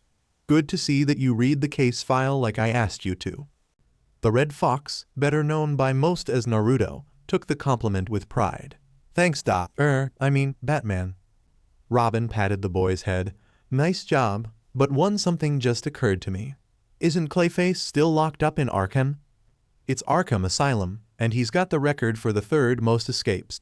I wouldn't be the least bit surprised to find out that he was out and about, Batman said, thinking back to past encounters with the criminal.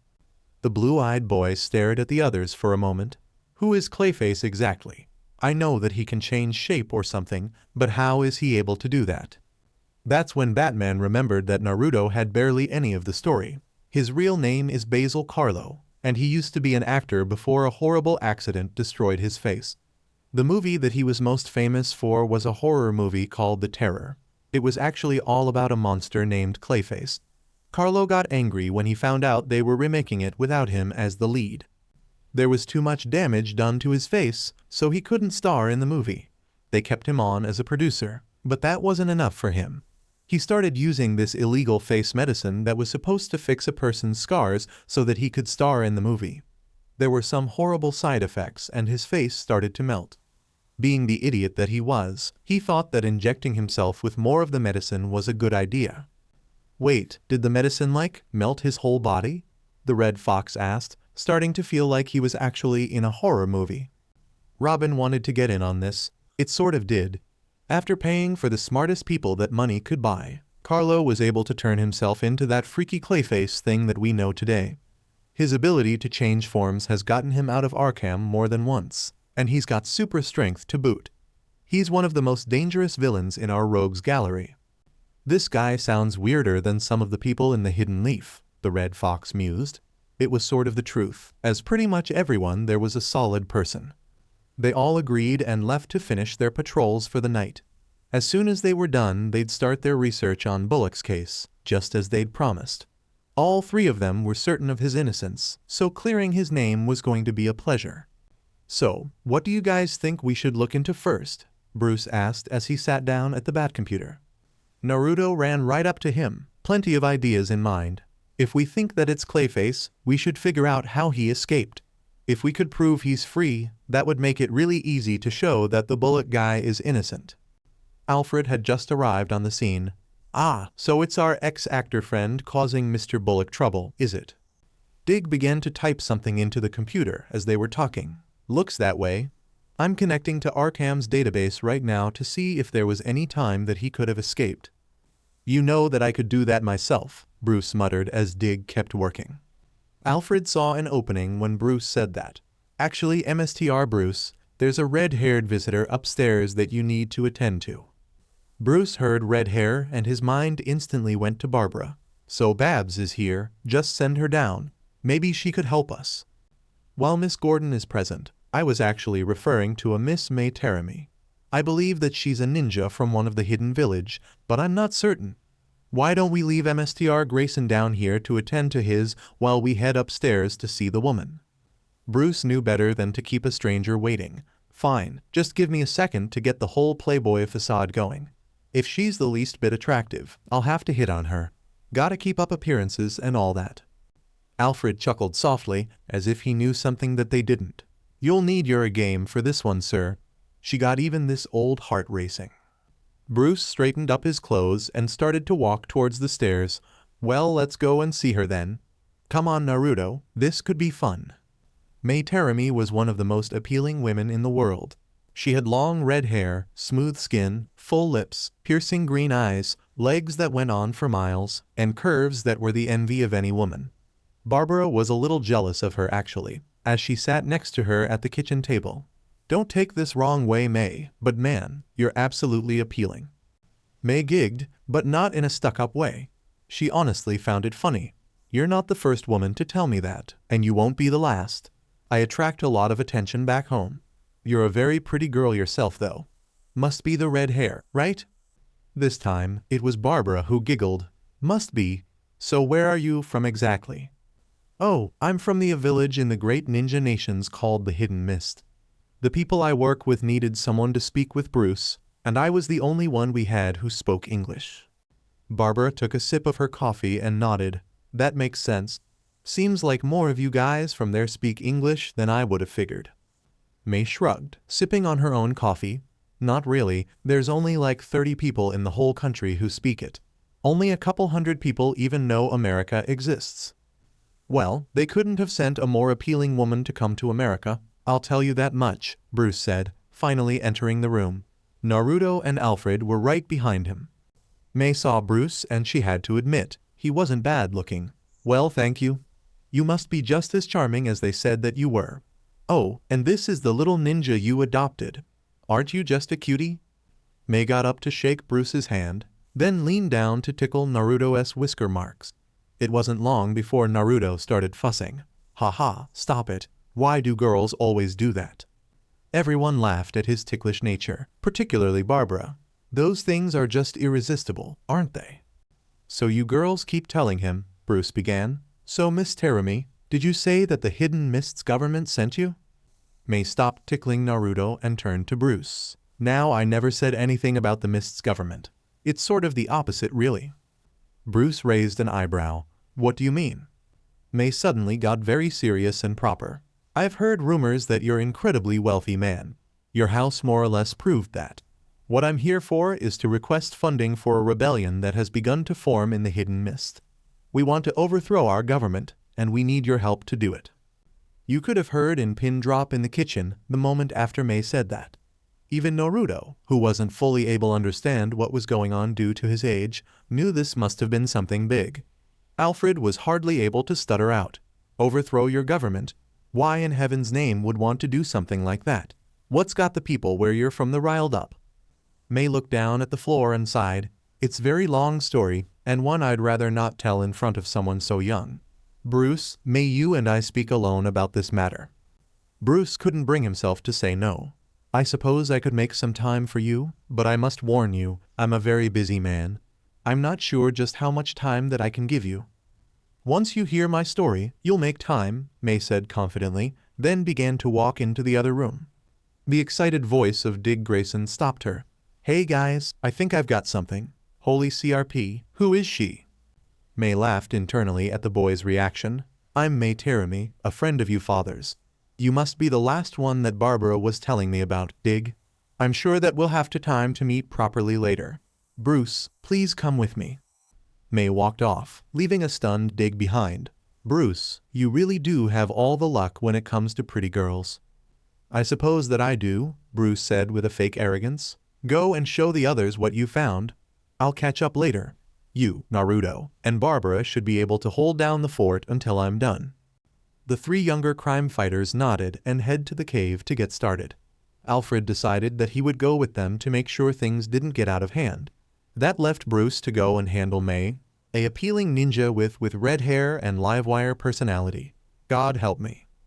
Once down in the cave, it didn't take Dig long to pull up the file he'd found. I was looking around Clayface's Arkham files for recent activities for the whole Bullock thing, and I found something interesting. Barbara, you know what we're talking about, right? Barbara smacked her forehead in frustration. My dad's the police commissioner. Of course I know about the whole Bullock thing. Robin felt a bit foolish. Right, sorry. Anyways, I was looking at the tapes from when Clayface was brought in last time, and I found something interesting. Watch this. A tape began to play on the Batcomputer, the one of Clayface being brought to his cell. He was in some kind of metal tube that was meant to make sure he couldn't escape. A guard pushed the tube into the dirty cell on some kind of trolley, rolled it off, and walked out. Once he was out of cell, a clear door made of kind of reinforced plastic shut the tube in, creating an airtight seal. The tube finally opened and the glob that was Clayface crawled out. Dig stopped the tape there. Stop, right here, do you see what I see? Just as Barbara was about to shake her head, Naruto suddenly yelled, Wait, can you slow the video down? I think I saw something. Dig rewinded and then picked up in slow motion. Just as the guard was about to walk out, Naruto yelled, Right here, pause it. Right what I wanted you to see, Dig said, pausing the tape. He pointed to the man in the cell's boot. There was something clinging to it. Well, more like crawling up it actually.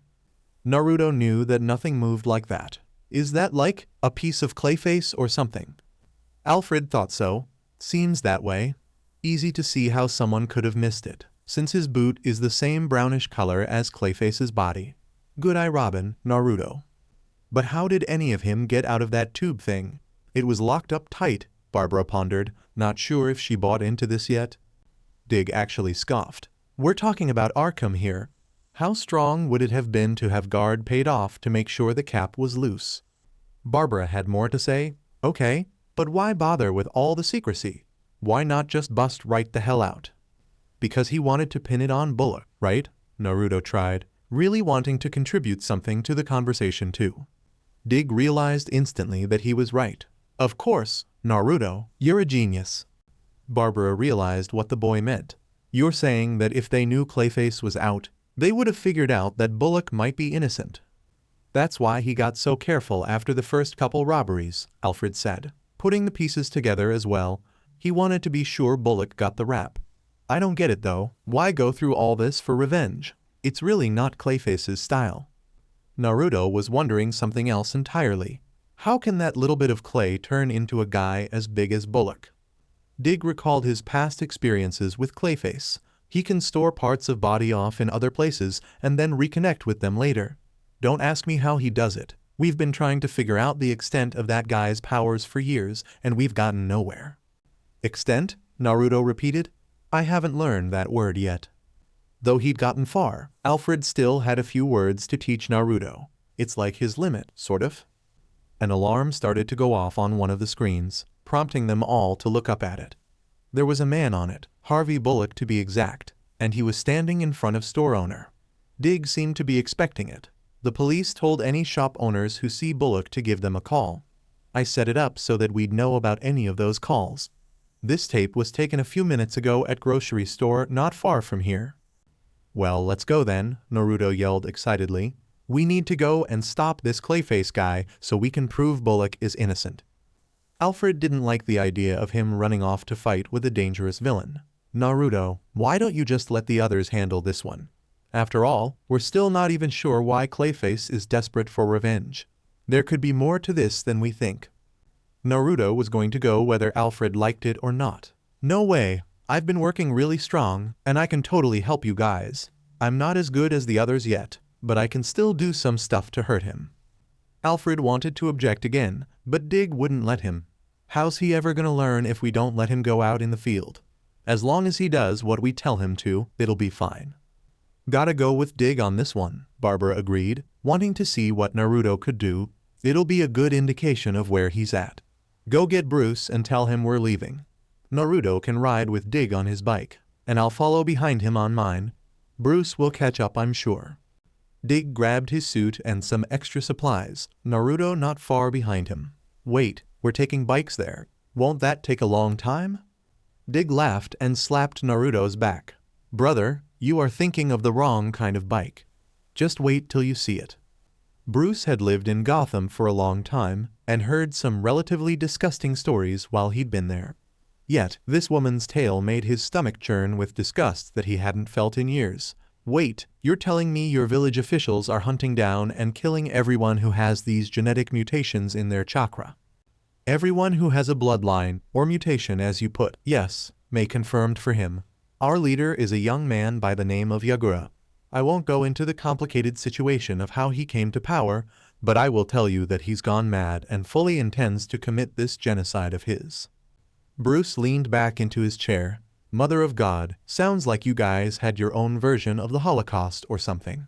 Don't worry about what that is, just tell me, are there any bloodline users left? Not nearly as many as there used to be, but there's still enough of them, May said. I've been very nervous myself, since I have 2 bloodlines. I'm one of the leaders of the resistance, and we're starting to gain some speed, but we need funding. So, what do you say? You've adopted Naruto like one of your own, so I know you must have a big heart. Will you be willing to pitch in? Bruce respected that she was playing to his sentimental side. Well, I suppose that I might be able to. Bruce was cut off when Alfred burst in. Mstr Bruce, something has come up that requires your immediate attention. Barbara and your sons went off to attend to something that's very important. Bruce shot up like a bullet. I'm sorry, Miss Terumi, but this is going to have to wait. Perhaps we can meet later tonight if you like. No, I have to leave in a few hours. Please, we were about to make a deal. Can't you wait for just 10 more minutes? May begged and grabbed Bruce's arm. It was a huge deal for them to get this money. Bruce looked in the woman's eyes and knew that she wasn't going to let him leave. He had an idea that he thought might work. How about I drive you to wherever it is that you need to go on my way to see the kids? We'll discuss this in the car. With that suggestion, May regained her composure. A nice drive would be lovely. I don't get to ride in one of those car things often. Let's go. Alfred watched her walk to the door and whispered into Bruce's ear once she was gone. What are you doing, sir? You don't even know where we're going yet. I'm about to take you to fight Clayface of all bloody people. Yes, and we'll drop her off before we get there, Bruce said calmly. You really should learn to calm down, Alfred. Not everything has to be a production, you know. Alfred's jaw nearly hit the floor. Says the man who runs around dressed like a DMN giant bat. This is awesome, Naruto yelled as Dig's bike went at speeds he didn't know was possible for something so small. The motorized bike had barely enough room for the two of them, but Naruto didn't care. Riding this thing was the most fun he'd had here yet. Dig loved showing his brother new things. Yeah, it's pretty great. Wait till I show you this though. Dig lifted up the handles and began to drive on just one wheel. It was scary, but Naruto was having a hell of a lot of fun. Both he and Dig were in their costumes, along with Barbara, counting on a fight with Clayface. He never went down easy. Robin clicked on his communicator to ask a question. Batgirl, you grabbed the freeze grenades, right? Batgirl called right back. Oh yeah, and they're the new ones we based off from Mr. Freeze tech. This should be easy enough if we can just get close to him. Perfect. We're only a mile or so away. Carlo isn't gonna know what hit him, Robin said happily. But the Red Fox was a little confused. The young boy asked him, Who's Mr. Freeze?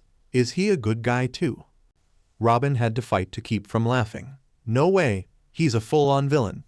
Well, I guess that he had his reasons. I'll tell you later. Red Fox wanted to ask more question until he saw a group of people ahead of them. Robin came to skidding halt, along with Batgirl behind him. It was a group of people surrounding and shouting at someone who appeared to be Harvey Bullock. Cries of, I knew he couldn't be trusted and screw you, you freaking pig could be heard all around. Bullock was laughing. Hey, hate me if you want. A fella's gotta make a living. You got a problem. Take it up with the precinct. Wrong, Clayface, Red Fox yelled, wanting to try out his first superhero scream. We're going to take it up with the lying, cheating, washed-up actor that you really are. Bullock looked a little hurt. Washed up? Now that's just not true. All of the people around him started to back away, unsure of what was going on, but knowing that Bat family being there meant bad things. Batgirl called over to them. Back away from him, that's not Harvey Bullock. It's the notorious criminal Clayface in disguise. The false Bullock started to laugh as everyone backed away in fear, but it wasn't the voice he'd used before. He was using his normal voice, as he started melt from Bullock into the horrified brown blob that he really was. Oh man, this has been fun. Hell, I think I deserved an Oscar for that performance. Yeah, and they can present it to you behind bars, Robin yelled, giving one his classic quips. You're nowhere near full strength with half your clay still at Arkham. We'll take you down easy. Clayface gave a bizarre sort of grin at them.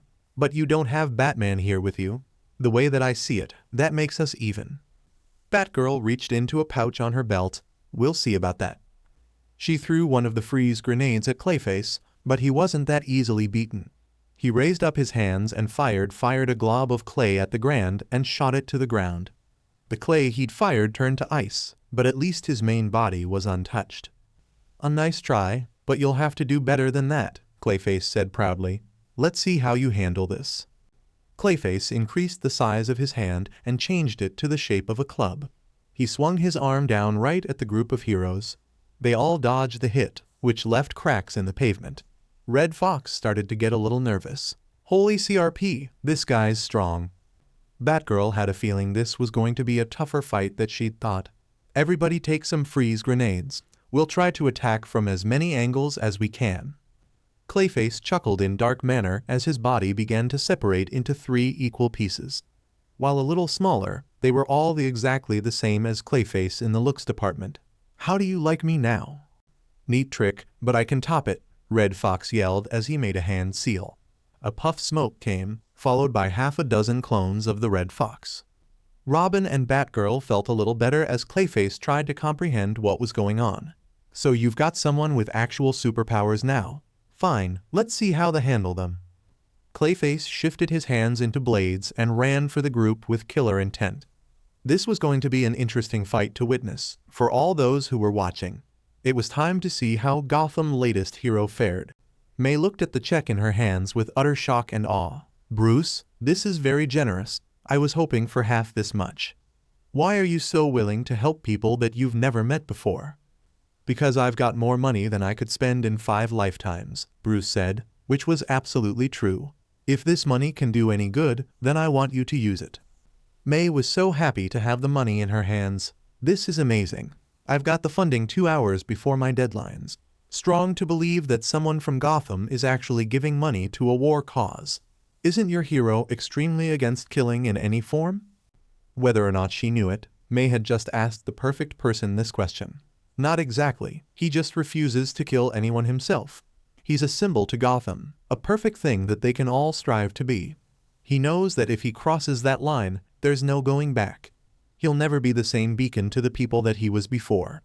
Cops and soldiers kill people because they have to, and only when they're permitted to. If Batman killed anyone, he couldn't have the same relationship with the police that he has now. Killing someone who pollute everything he's done. May tried to take that all in, even with how fast he was talking. Well, that explains that. I suppose it makes sense when you think about it. Either way, I'm grateful for what you've done for me. This may seem a little unprofessional, but I've got 2 more hours. Would you maybe like to come up and take a look at my hotel room? Bruce noticed the way she was blushing and knew he had to keep from blushing back. As wonderful as that sounds, I really do have something to attend to. We're almost at your hotel, so we'd better let you go home and save that for another time. Well, I must say, that's the first time that I've ever, May started, but got no chance to finish. Alfred suddenly jerked the wheel as strong as he could, sending the 2 people in the back flying. Hold on back there, there's something bad up ahead. Bruce had a feeling he knew what it was. Is there someone attacking Gotham?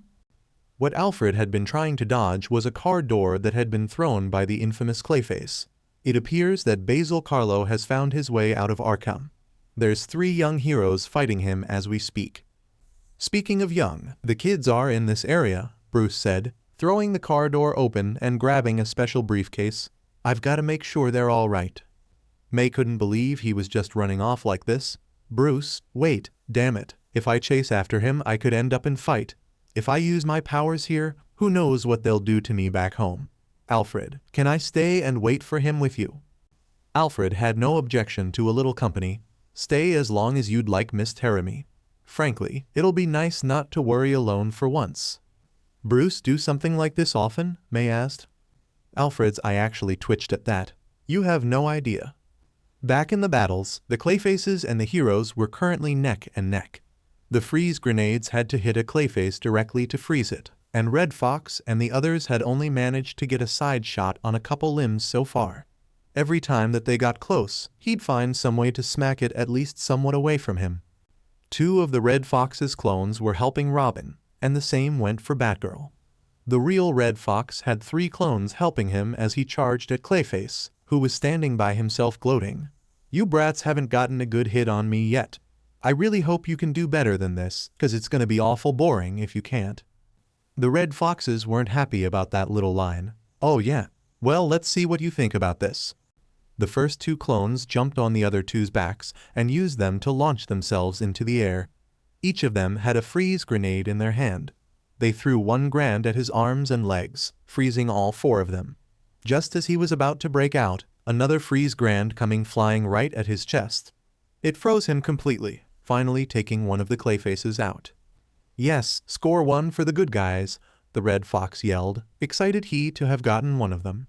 However, he was all out of freeze grenades, and Batgirl could see it. She yelled over to him, I can't give you any more, Red Fox. I've got 3 left and Robin's only got 4. Split your clones 50-50, half over here, half over there. Help us take them out.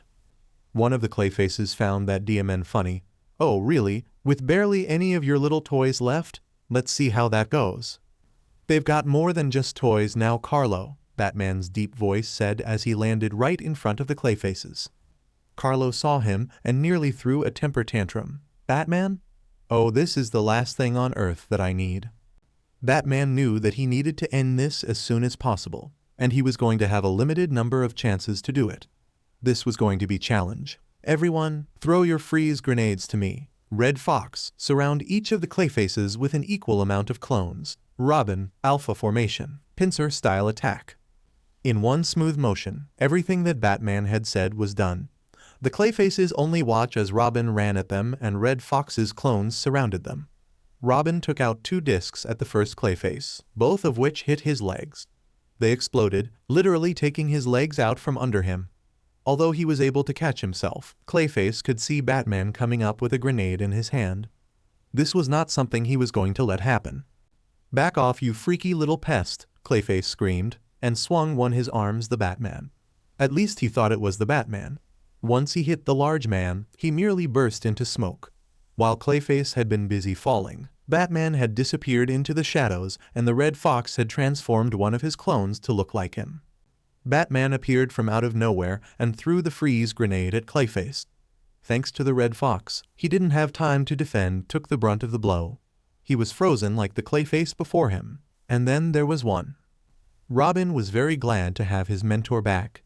That was brilliant. Seriously, where do you come up with this stuff? It's all about experience, Robin, Batman said shortly. Now, let's show this gooey creep what we can do. The last Clayface started to back away. Never figured one little job could go this bad. Batman caught that in a second. Little job? So you're not just out so you can get back at Bullock. Clayface never planned on getting back at Bullock. Oh please, he's not worth the time. Some new player here in Gotham wanted him out of the picture. A guy in a Scarecrow outfit. Something about him making it strong for a guy to become mayor, I think. So this was directly related to the campaign for mayor. Why was Batman not surprised? The next question was, who wanted Bullock out of the way? Bullock's a straight arrow, so I could see how he'd be an issue going down the line. Who's after him? Wouldn't know, I just did what the creep told me to. When the check's that fat, I don't ask questions, Clayface said, giving an honest answer. That left only one question for the heroes. So why are you telling us this? Seems like you'd want to hide all of it to me. Clayface's answer was a simple one. I'm done for this time. What have I got to lose? A fair point. On that note, finish this Red Fox, Batman yelled, tossing the clones the remaining freeze grenades. The clones surrounded Clayface, attacking him from every angle. After being hit by the various grenades, a mist of ice was created that surrounded the villain. Once it was clear, he was nothing more than a block of ice. The Red Fox was stoked when he saw it. A light. I took down my first villain. This is so cool. I'm like a real superhero now. Yes, you are, and like a real hero. It's time for you to leave before too many people show up, Batgirl told him, starting to walk away. Helping the police is important, but we can talk to them later. It's easier to discuss things with them when there's not a crowd around. The Red Fox saw that the others were walking away too, so he followed them. They probably knew what they were doing more than he did. They'd been doing this a lot longer than he ever had. Once they'd shed their costumes, Bruce and the others went back to where May and Alfred had been waiting. Needless to say, she was a little upset that Bruce ran off like that. Really, who just leaves someone like that without so much as a word? Better yet, who runs towards a psycho monster made of clay, or whatever it was, at all? Bruce motioned to his kids. I needed to make sure that they were okay. You understand that, don't you? May never had kids, but still knew he must have felt obligated to see them. Fine, when you're right, you're right. I have to leave in a bit, but still, thank you all so much for helping me out with all this. I owe you all in a huge way. Bruce gave Bo, half mockingly and half out of respect. You're very welcome. Always happy to assist a woman as appealing as you. May giggled and walked over to him. She planted a small embrace on his lips. Nothing intense, but enough to show a little affection. You're a sweet man, Mr. Wayne. Oh, you made Mr. Bruce blush. That's impressive, Miss Termui, Alfred said, poking a little fun at his old friend. May walked over and gave Alfred a little peck on the cheek. I can made you blush just as well, you old fox. Dig leaned over and whispered to Naruto. Looks like we're getting left out of this one. Not likely, May said, popping up behind Naruto and Dig, giving them each their own embrace on the cheek. Dig blushed very heavily, and Naruto more or less did the same. Barbara was laughing strong at this point. "Oh, that is just too cute. You should come over more often." "Oh, I'm not usually this affectionate. It's just that I'm in a very good mood," May said, then headed towards her hotel room. "Again, thank all of you so much." Bruce was kind of sad to see her leave. Darn, I would have liked to get to know her better. She seemed fun. Oh well, not important for now. We'll have to start trying to figure out which mayoral candidate Scarecrow works for tomorrow. Naruto was in already. Heck yeah, more hero stuff. That's gonna be awesome. "So when are you gonna tell him he has to start school soon?" Alfred said in a low voice so that Naruto couldn't hear them. Bruce would tell him in due time, tomorrow or that day after that. I don't really know. I can tell you one thing though, he's not gonna like it nearly as much as he liked this stuff. Not by a long shot, Dig said, as they all began to walk home. The fight had been a fun one, and they'd gotten a little info out of it as well. Not to mention the boys had loved meeting May. Seemed as though everyone but Clayface got a win on this day. There are some who say that the most dangerous thing in the world is a man who has nothing to lose. Others say that the most dangerous thing in the world is fool with a cause. In Gotham, anyone would tell you that the most dangerous thing in the world was a bored joker. Nothing had ever done more damage to their city than the times that Psycho had run out of things to do. This didn't bode well for Gotham, as the Joker was free right now, and possibly more bored than he had been years. "Lord have mercy, Harley, it's quieter than a dead audience around here," Joker said as he sat in his lair, an abandoned joke shop this time, pouting. "And believe me, I know what a dead audience sounds like."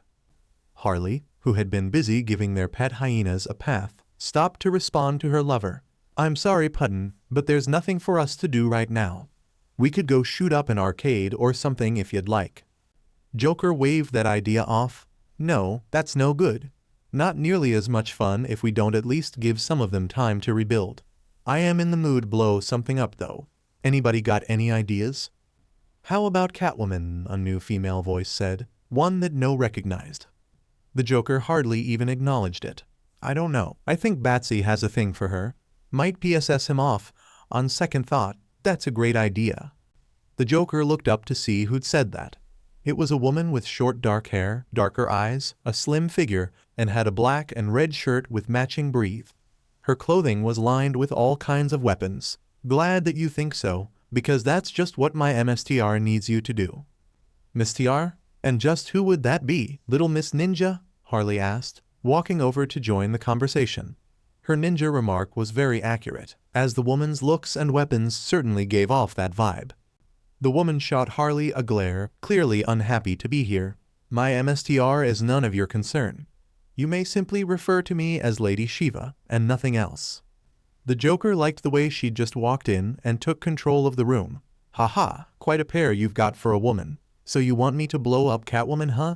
Well, what's in it for me, besides the pure pleasure of knowing that I've robbed Gotham of the sexiest woman in the city, besides my Harley, of course." Harley cuddled up with Joker for a brief second. "Ah, thank you, Mr. J." "Oh, get off from me," the Joker said, pushing her from his lap. "It's not like it's a surprise. The most gorgeous woman in Gotham goes to me." Lady Shiva had already grown tired of this man. "I see you're both as professional as I thought you'd be. If Catwoman is found dead, and it doesn't matter how she dies, then you'll be given $250,000 for your services. Does this sound fair?" The Joker's twisted smile once again graced his face. "Now that could buy me a whole lot of fun. I've just got one tensy little question before I say yes." "Name it," Lady Shiva said, still showing no real emotion. The Joker leaned back, his grin still on his face. "Well, it's two-question really. I'm a liar. What the hell are you gonna do? First off, why do you want that WHP cracking DMNTRX dead at all? Number 2, why not just kill her yourself? You took out pretty much all of my men here on your own, so you must be pretty dangerous." That's when Harley looked around and realized that all of their men who'd been guarding the place had been knocked out. Now, when did she? Lady Shiva didn't let her finish.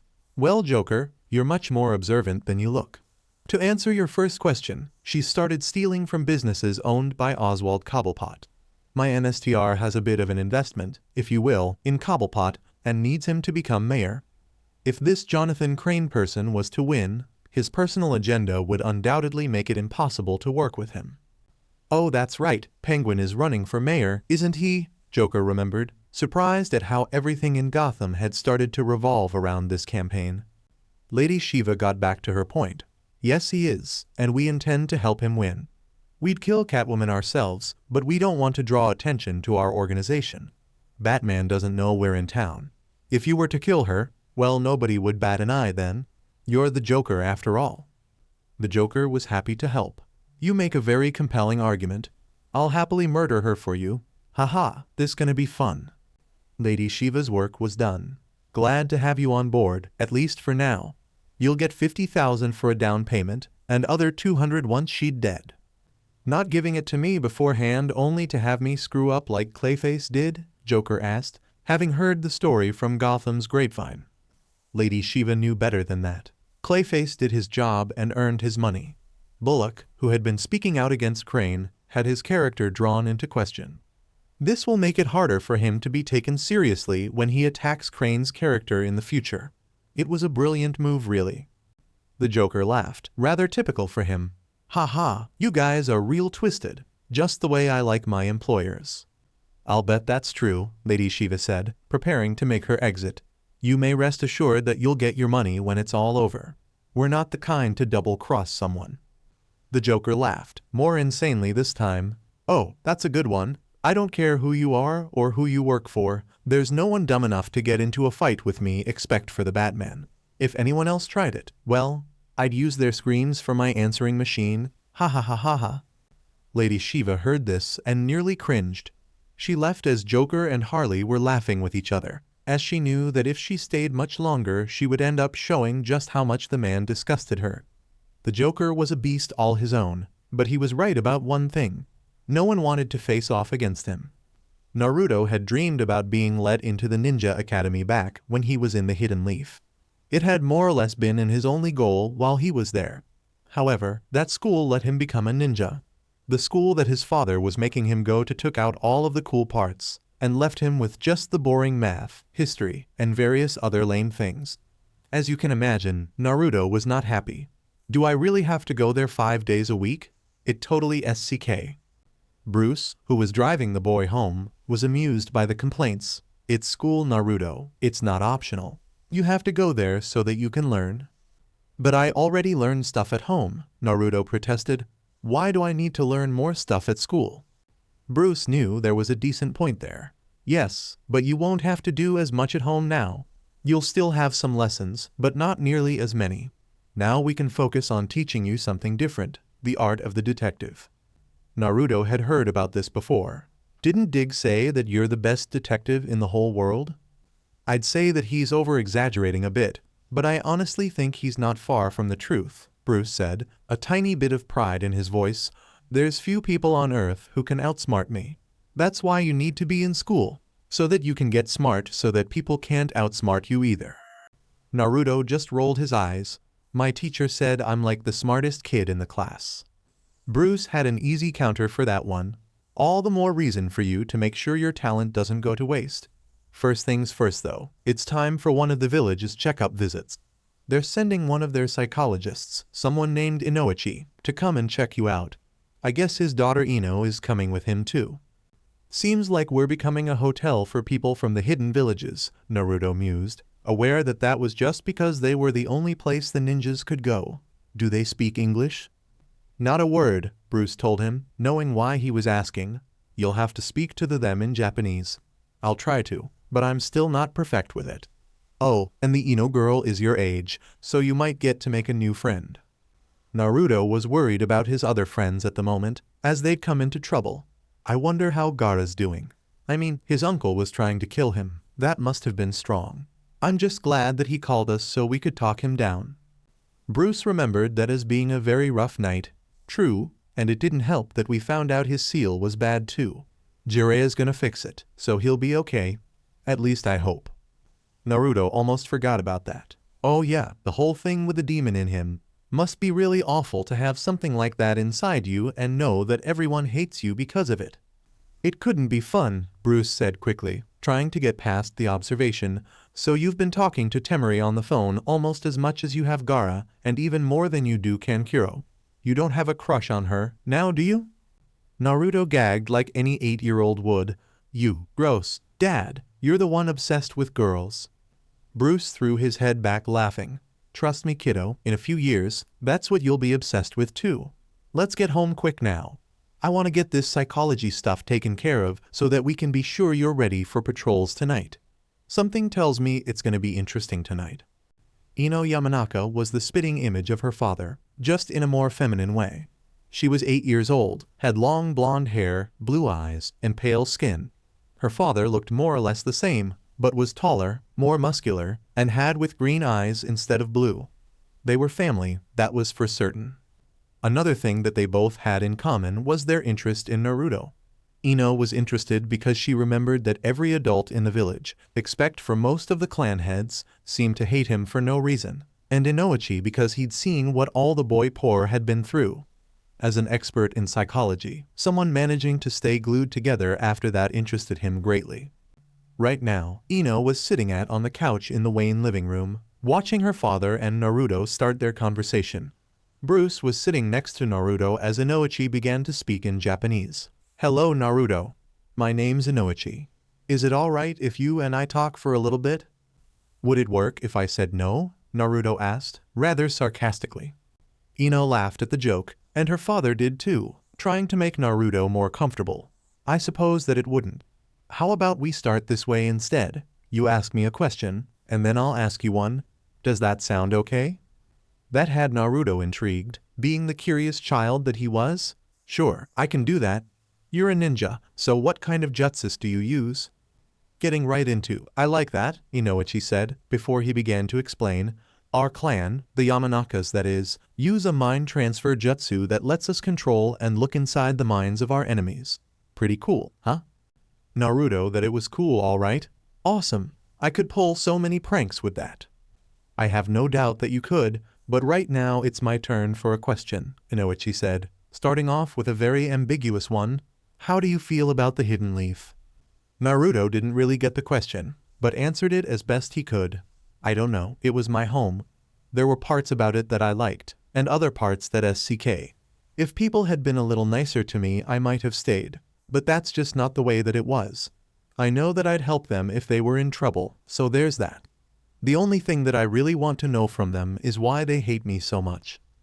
Inoichi sat in stunned silence while Bruce smiled proudly at his son.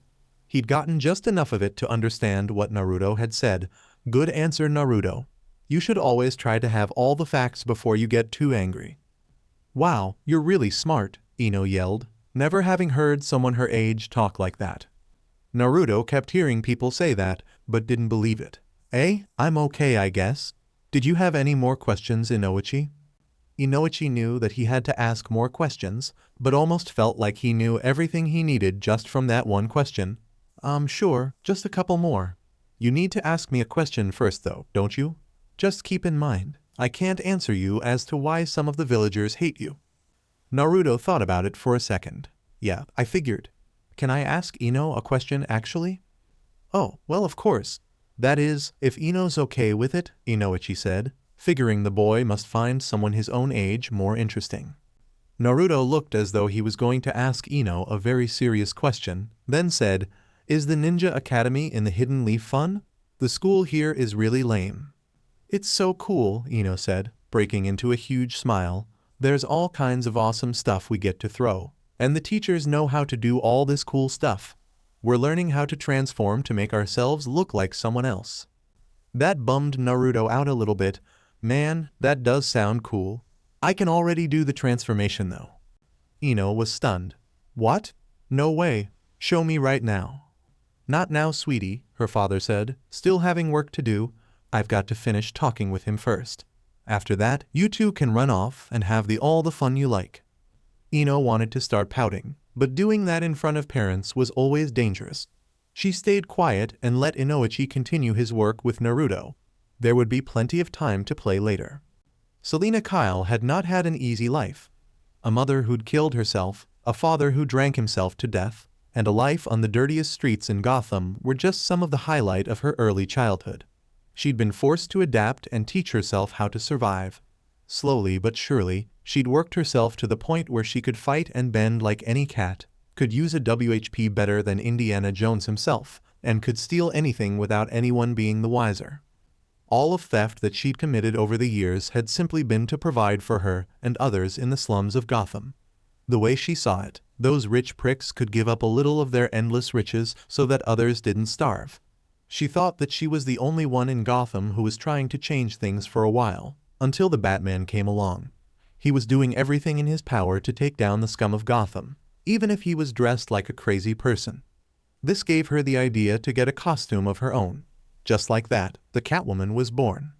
Even though the two of them didn't see eye to eye, as Batman didn't approve of how she tried to change Gotham, there was an undeniable attraction between them.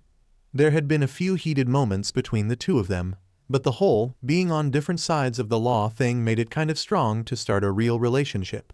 It was for the best, as both of them had their own goals to complete. What Catwoman didn't know is, her goals were about to take a back seat to surviving.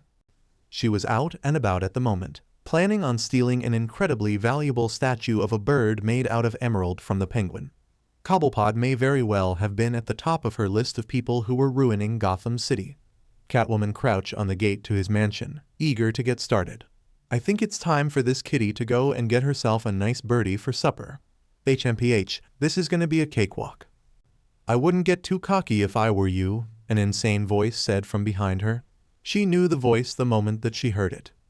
Catwoman turned around to see that the Joker was indeed there, along with Harley Quinn. He had a large bag over his shoulder as well. Joker, whatever you're planning, I don't have time for it. If you want to fight someone, go and see if Batman's busy. Leave me out of it. The Joker reached into his bag, looking for something. Sorry, Catwoman, but I'm actually here especially for you. I think that it's finally time that I test out whether or not you really have 9 lives. You must be joking, Catwoman said, narrowing her eyes and trying to hide her fear. If he was serious, she was in for a whole world of trouble. As soon as she said that, the Joker pulled a pistol from bag. Do I look like the kind of person that makes jokes? Catwoman tensed, ready for anything. You tell plenty, they're just not the funny kind. Oh, now that hurts, Catwoman. You make me want to do something like this, the Joker said, pointing the gun at her, pulling the trigger. Catwoman jumped as if she was trying to dodge it, but once she was off the fence, she saw that it was just one of the Joker's trick guns. There was a flag with the word bang on it at the end of a small metal stick. The Joker began to laugh like a madman. Ha ha ha ha ha. Oh, the look on your face, it was just priceless? I thought you were gonna need a litter box for a second there, eh, Miss Kitty? Ha ha. Catwoman breathed a sigh of relief. Screw you, Joker. You scared me half to death. Only half to death? Well, in that case, I didn't do my job. Please, allow me to correct that, the Joker said, bringing his gun back up and pointing it at Catwoman. He pulled the trigger again, sending the flag flying along with the metal stick. The metal had been sharpened and struck Catwoman right in the shoulder. She screamed in pain. Ah, what the hell are you doing? Harley reached inside the bag as well, pulling out a bat that had red and white stripes. Like Mr. J said, we're testing out how many lives you have. You should be thanking us, we're doing you a real favor here. Looks like my plans for a big night out just got postponed, Catwoman muttered, as she saw Harley beginning her assault. Harley took the bat and tried to hit Catwoman in the leg. The feminine feline held her bleeding arm while she used her heel to deflect the bat. It went flying from Harley's hands, landing safely a few feet away from them. Hey, I like that bat. Woman, you are in for it now. Catwoman took out her WHP and smacked it onto the ground, making a distinctive LTHR smack. Bring it on, beach. Harley reached into the bag again and pulled out a WHP of her own. Mine's bigger. 2 appealing women fighting each other with WHP. I'd bet you anything we could sell tickets to this, Catwoman said in an S-Duck TV tone. She wasn't trying to S-Duck Harley, of course, but it was just so much fun to play with her. Both women swung their WHP at one another at the same times, causing them to meet and entangle together. Harley gripped the rope tight and pulled strong. Get your lather-wearing butt over here.